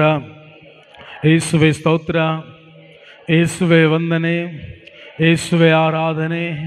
Hallelujah, hallelujah, hallelujah hallelujah hallelujah hallelujah hallelujah hallelujah. ಕಣ್ಣುಗಳ ಮುಚ್ಚದ ಪ್ರತಿಯೊಬ್ಬರು ಎರಡೂ ಕರಗಳನ್ನು ಮೇಲೆತ್ತಿ ನಮ್ಮ ಹೃದಯಗಳನ್ನು ತೆರೆದಿಟ್ಟು ಅಂದು ಜಕ್ಕಾಯನ ಹೃದಯವನ್ನು ಕಂಡಂತ ಪ್ರಭು ಯೇಸು, ಅಂದು ಜಕ್ಕಾಯನ ಮನೆಯಲ್ಲಿ ತಂಗಿದಂಥ ಅದೇ ಪ್ರಭು ಯೇಸು ಕ್ರಿಸ್ತ ನಮ್ಮ ಪ್ರತಿಯೊಬ್ಬೊಬ್ಬರನ್ನ ನೋಡುವವರಾಗಿದ್ದಾರೆ. ಪ್ರಿಯರೇ, ಆಂತರ್ಯದ ಬದಲಾವಣೆಯು ಶಾರೀರಿಕವಾದಂಥ ಆರೋಗ್ಯವನ್ನು, ಆಂತರ್ಯದ ಬದಲಾವಣೆಯು ನನ್ನ ಜೀವನದಲ್ಲಿ ಬಿಡುಗಡೆಯನ್ನು ತರುವಂಥದ್ದಾಗಿದೆ. ಅಂಥ ಒಂದು ಬದಲಾವಣೆ ನನ್ನ ಜೀವನದಲ್ಲಿ ಉತ್ತಮವಾದ ಮಾರ್ಗದಲ್ಲಿ ನನ್ನನ್ನು ಮುನ್ನಡೆಸಲು ಸಾಧ್ಯ. ಆದುದರಿಂದ ಪ್ರಭುವಿಗೆ ನಮ್ಮನ್ನು ಒಪ್ಪಿಸುತ್ತಾ ತೆರೆದ ಕರಗಳೊಂದಿಗೆ ನಮ್ಮನ್ನು ಪ್ರಭುವಿಗೆ ಒಪ್ಪಿಸುತ್ತಾ, ನನ್ನ ಹೃದಯದಲ್ಲಿ ನೆಲೆಸಿರುವ ಪ್ರಭು ಯೇಸುವೆ, ನಿಮ್ಮಂತೆ ನಾನು ಜೀವಿಸಲು ಕರೆದಿದ್ದೀರಿ. ನನ್ನ ಹೃದಯದಲ್ಲಿ ನೆಲೆಸಿರುವ ಪ್ರಭು ಯೇಸುವೆ, ನಿಮ್ಮಂತೆ ಬದುಕಲು ಬಾಳಲು ನನ್ನನ್ನು ಕರೆದಿದ್ದೀರಿ. ಅದಕ್ಕಾಗಿ ನನಗೆ ಸ್ತೋತ್ರವೆಂಬುದಾಗಿ ಸ್ತುತಿಸೋಣ. Hallelujah hallelujah hallelujah hallelujah hallelujah hallelujah hallelujah hallelujah. Father, we thank you and praise you, Father. We praise you, Jesus. ಅಪ್ಪ ತಂದೆ, ಆಂತರ್ಯದ ಬದಲಾವಣೆ ಇವರ ಜೀವನದಲ್ಲಿ ಉಂಟಾದದಕ್ಕಾಗಿ ಸ್ತೋತ್ರ. ಆ ಬದಲಾವಣೆ ಇವರ ಜೀವನದಲ್ಲಿ ಬಿಡುಗಡೆಯನ್ನು, ಸ್ವಸ್ಥತೆಯನ್ನು ಉಂಟು ಮಾಡೋದಕ್ಕಾಗಿ ನಮಗೆ ಕೋಟಿ ಕೋಟಿ ಸ್ತೋತ್ರ ಸ್ವಾಮಿ. ಹಾಲೆಲೂಯ. ಕಣ್ಣುಗಳ ಮುಚ್ಚದ ಪ್ರತಿಯೊಬ್ಬರು ಪ್ರಾರ್ಥಿಸೋಣ. ಪ್ರೀತಿಯುಳ್ಳ ತಂದೆ, ವಿಶೇಷವಾಗಿ ದೇವ, ಜಕ್ಕಾಯನ ಜೀವಿತದ ಮೂಲಕವಾಗಿ ಒಂದು ಉತ್ತಮವಾದ ಬದುಕಿನ ಜೀವಿತವನ್ನು ನಮಗೆ ತೋರಿಸಿದ್ದೀರಿ. ಅದಕ್ಕಾಗಿ ಸ್ತೋತ್ರ ಸ್ವಾಮಿ. ನಮಗೆ ಮಾದರಿ ಜಕ್ಕಾಯನ ಜೀವಿತವಲ್ಲ ದೇವ, ನಿಮ್ಮ ಜೀವನ ನಮಗೆ ಮಾದರಿಯ ಜೀವನ. ನೀವು ನಮಗೆ ಮಾದರಿಯಾಗಿದ್ದೀರಿ, ನೀವು ನಮಗೆ ಮಾಡೆಲ್ ಆಗಿದ್ದೀರಿ. ಪ್ರವೇಶವೇ, ನಿಮ್ಮ ಮಾದರಿಯಂತೆ ನಾವು ಪ್ರತಿಯೊಬ್ಬರು ಅನುದಿನವೂ ನಿಮ್ಮಂತೆ, ನಿಮ್ಮವರಾದ ನಾವು ನಿಮ್ಮಂತೆ ನಾವು ಪ್ರತಿಯೊಬ್ಬರು ಜೀವಿಸಲು ಪೋಷಕರಾದ ಆತ್ಮರನ್ನು ಸಹಾಯಕರಾಗಿ ಕೊಟ್ಟಿದ್ದೀರಿ. ಅದಕ್ಕಾಗಿ ಸ್ತೋತ್ರ ಸ್ವಾಮಿ. ತಂದೆ, ವಿಶೇಷವಾಗಿ ಈ ಮಕ್ಕಳ ಜೀವಿತವನ್ನು ಆಶೀರ್ವದಿಸುತ್ತಾ ಇಲ್ಲಿ ಬಂದಿರೋ ಪ್ರತಿಯೊಬ್ಬರ ಮೇಲೂ ದೇವ, ನೀನು ನನ್ನ ಅಭಿಷೇಕಿಸಿ ಆಶೀರ್ವದಿಸಿ ನನ್ನ ಸ್ವರ್ಗ ಸಾಮ್ರಾಜ್ಯದ ಕಾರ್ಯಕ್ಕಾಗಿ ನನ್ನ ನೇಮಿಸಿರುವಾಗ ಅದೇ ಅಧಿಕಾರದಲ್ಲಿ ಆಜ್ಞಾಪಿಸ್ತಾದನೆ ಈ ಮಕ್ಕಳ ಜೀವನದಲ್ಲಿ ಇವರು ತಂದುಕೊಂಡಿರುವಂಥ ಬದಲಾವಣೆಯಲ್ಲಿ ಇವರು ಸ್ಥಿರವಾಗಿ ಮುನ್ನಡೆಯಲ್ಪಡುವಂತೆ ಯೇಸುವಿನ ರಕ್ತದಲ್ಲಿ ಮಕ್ಕಳನ್ನು ಮುದ್ರಿಸುತ್ತಾ, ದುರಾತ್ಮನೆ ಇವರ ಜೀವನದಲ್ಲಿ ಇನ್ನೆಂದಿಗೂ ನೀನು ನಿನ್ನ ಕಾರ್ಯಗಳನ್ನು ಉಂಟು ಮಾಡದಂತೆ ಯೇಸುವಿನ ನಾಮದಲ್ಲಿ ನನ್ನನ್ನು ಬಂಧಿಸ್ತಾ, ಇವರ ಜೀವನದಲ್ಲಿರುವಂಥ ಎಲ್ಲ ಅನಾರೋಗ್ಯ ಬಂಧನಗಳನ್ನು, ಸಾಲಗಳನ್ನು, ಕುಟುಂಬದಲ್ಲಿರುವಂಥ ಎಲ್ಲ ವೈಮನಸ್ಸುಗಳನ್ನು, ಬಿಕ್ಕಟ್ಟುಗಳನ್ನು, ಯೇಸುವಿನ ನಾಮದಲ್ಲಿ ದಾಂಪತ್ಯದ ಮಧ್ಯದಲ್ಲಿರುವಂಥ ಬಿರುಕುಗಳನ್ನು, ಸಂತಾನವನ್ನು ತಡೆಗಟ್ಟಲ್ಪಟ್ಟಿರೋ ಪ್ರತಿಯೊಂದು ಅಡೆತಡೆಗಳನ್ನು ಯೇಸುವಿನ ನಾಮದಲ್ಲಿ ಮುರಿದು ಹಾಕಲ್ಪಡ್ತಾ ತಂದೆಯೇ ಮಕ್ಕಳ ಜೀವನದಲ್ಲಿ ನಿನ್ನ ಉಜ್ಜೀವನವು, ನಿನ್ನ ಜೀವೋದ್ಧಾರವು, ನಿನ್ನ ಬಿಡುಗಡೆಯು, ನಿನ್ನ ಸ್ವಸ್ಥತೆಯು ನೆರವೇರಿರುವುದಕ್ಕಾಗಿ ಕೋಟಿ ಕೋಟಿ ಸ್ತೋತ್ರ ಸ್ವಾಮಿ. ರಕ್ಷಕನ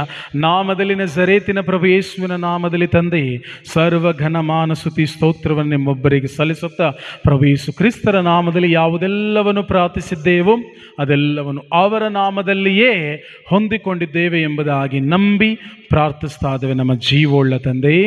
ಹೇಳೋಣೆಲ್ಲರೂ ಆಮೇನ್ ಆಮೇನ್ ಆಮೇನ್. ತಂದೆಗೆ ಒಮ್ಮೆ ಜೋರಾಗಿ ಚಪ್ಪಾಳೆ ತಡೆದ ಕೃತಜ್ಞತೆ ಸಲ್ಲಿಸೋಣ. Hallelujah hallelujah.